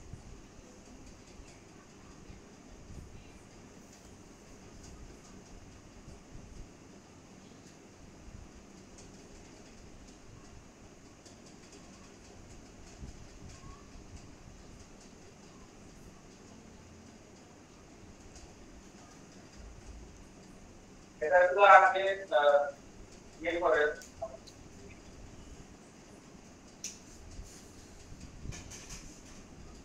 ডেটাগুলোকে অ্যাসেন্ডিং বা ডিসেন্ডিং অর্ডার যদি সাজানো থাকে তাহলে তো ভালোই, না হলে সাজাইতে হবে কি?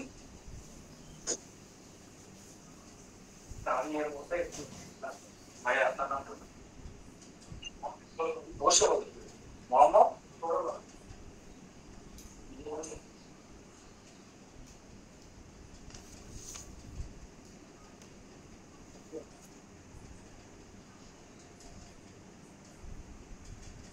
আইডি মনে আছে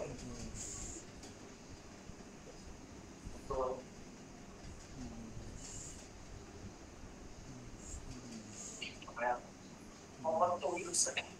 নাম্বার 10 মনে না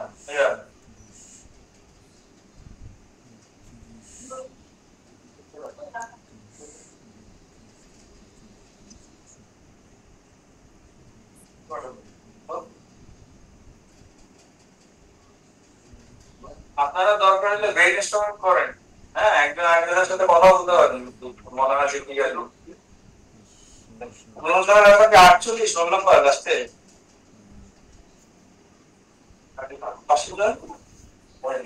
বসে বলুন বিলকিস আপনার 46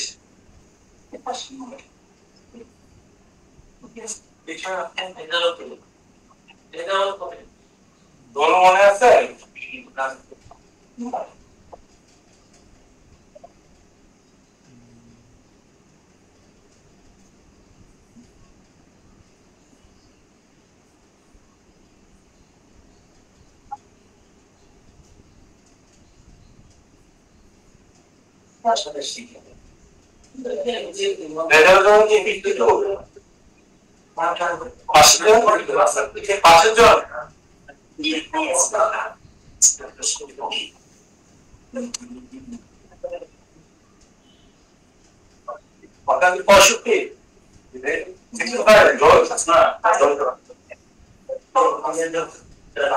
চমকায় গেলেন এই যে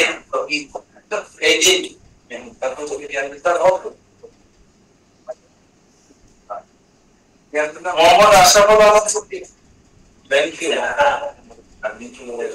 47 ম্যানি তাদিদুল মিডিয়া এটা কিন্তু মাস্টারে কিন্তু আছে আপনি শেষ করছেন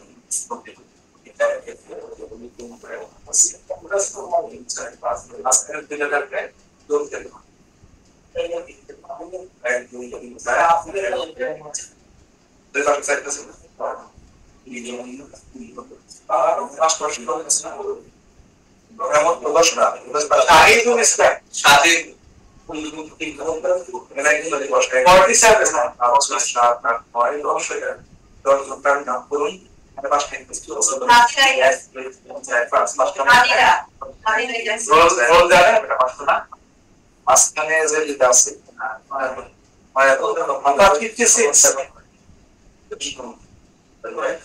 যে এরিয়ার ইসলাম এরিয়ার করে না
মল্লিকা দাস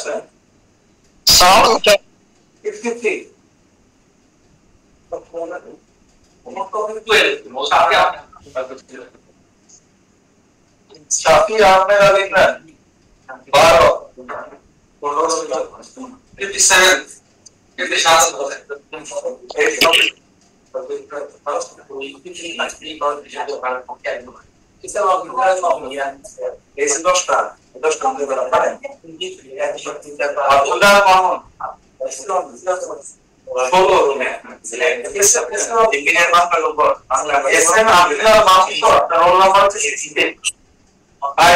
Hello. মিডিয়া কিন্তু মাঝখানে যে দুজন তো পাইছি মোহাম্মদ নাজমুল এহসান আদরটা পরে 17 হ্যাঁ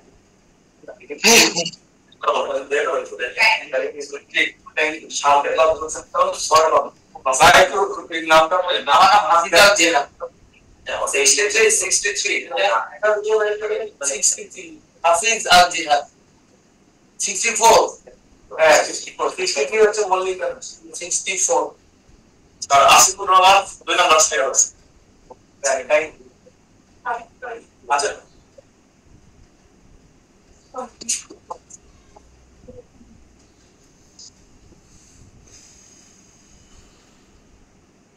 তো অনলাইনে যারা আছেন আমি জানি না আপনারা ট্রাই করতেছেন কিনা, বাট এখানে ওনাদেরকে আমরা 32 উপস্থিত। আচ্ছা, আপনাদের অনলাইনে যারা আছেন তাদের সাথে একটু পরে যোগাযোগ করা হবে। হ্যাঁ, আপনাদের মেকানিজমটা আমরা একটু ডিজিটালি নেওয়ার চেষ্টা করব। সো এটা নিয়ে ওয়ারিড হওয়ার কিছু নাই। আপনারা কে কে আসছেন না আসছেন, ওনারা যেহেতু অনলাইনে নেয় ওনাদেরকে ট্রেস করা যাবে না, ওনাদের রোলটা আমি এই জন্য নিয়ে নিয়েছি।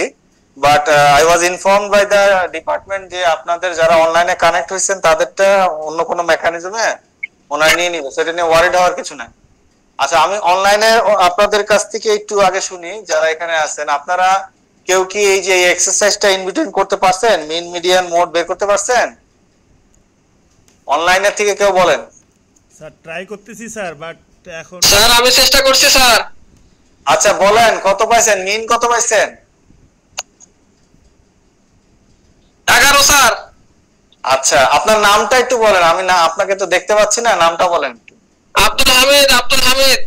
আচ্ছা, হামিদ সাহেব মিন পেয়েছেন কত? 11। হ্যাঁ হ্যাঁ। আর কিছু বের করতে পারছেন? আর স্যার মিডিয়াম হচ্ছে কি মোট বের করতে হয়েছে 5। মিডিয়াম 5 মোড হচ্ছে 5। আচ্ছা ফাইন। আর মিডিয়াম 5 স্যার 5 9 প্লাস 12 এরকম করতে পারছি। প্লাস 12 এই দুটো? স্যার মিডিয়াম আর 9 এর এরকম হয় আসলে। মিডিয়ানটা 9 থেকে 12 এর মধ্যে হবে এরকম একটা ধারণা করছি স্যার। তো ধারণাটা ঠিকই আছে, আর একটু আগে যাইতে 9 আর 12 যোগ করে জাস্ট 2 দ্বারা ভাগ করলেই হয়ে যেত। হ্যাঁ, 9 আর 12 যোগ করলে হচ্ছে আপনার হচ্ছে 21, 21 কে 2 দ্বারা ভাগ করলে হচ্ছে আপনার 10.5, তাহলে 10.5 মিডিয়ান। মিন জি স্যার ক্লিয়ার স্যার, আমরা আসি তো ক্লাসে স্যার। জি জি আমরা স্যার করেছি। আচ্ছা ঠিক আছে, তাইলে আমার মনে হয় সবারটা হয়ে গেছে। আর আই এম ভেরি সরি যে আমাকে হয়তো ক্লাসটা এখনই 2-3 মিনিটের মধ্যে র‍্যাপ আপ করতে হবে, কারণ নেক্সট স্যার আমাদের রোলটা ইনশিওর করতে হবে স্যার। জি জি, আপনাদেরটা বললাম যে ডিজিটালি করা হবে। হ্যাঁ জি স্যার। আচ্ছা, আমরা উত্তরা 4 জন আছি স্যার, 4 জনই আমরা অনলাইনে আছি উত্তরা থেকে। আমি রংপুর থেকে আছি স্যার অনলাইনে স্যার। আচ্ছা আচ্ছা, আপনাদেরটা নেওয়া হবে। আমি আজকে এখানে একটু স্টপ করতেছি, আজকে থেকে এখানে স্টপ করলাম, সেখান থেকে পরবর্তীতে আবার আমি ক্লাস শুরু করব। তো আপনারা সবাই অনলাইনে যারা আছেন ভালো থাকবেন, আপনাদের সাথে পরে দেখা হবে। হ্যাঁ, থ্যাংক ইউ। স্যার 28 জন আছে, 28 জন। 29 জন স্যার, 29 জন 29। আচ্ছা, আপনাদের সাথে দেখা হবে পরে। জি ধন্যবাদ। Thank you.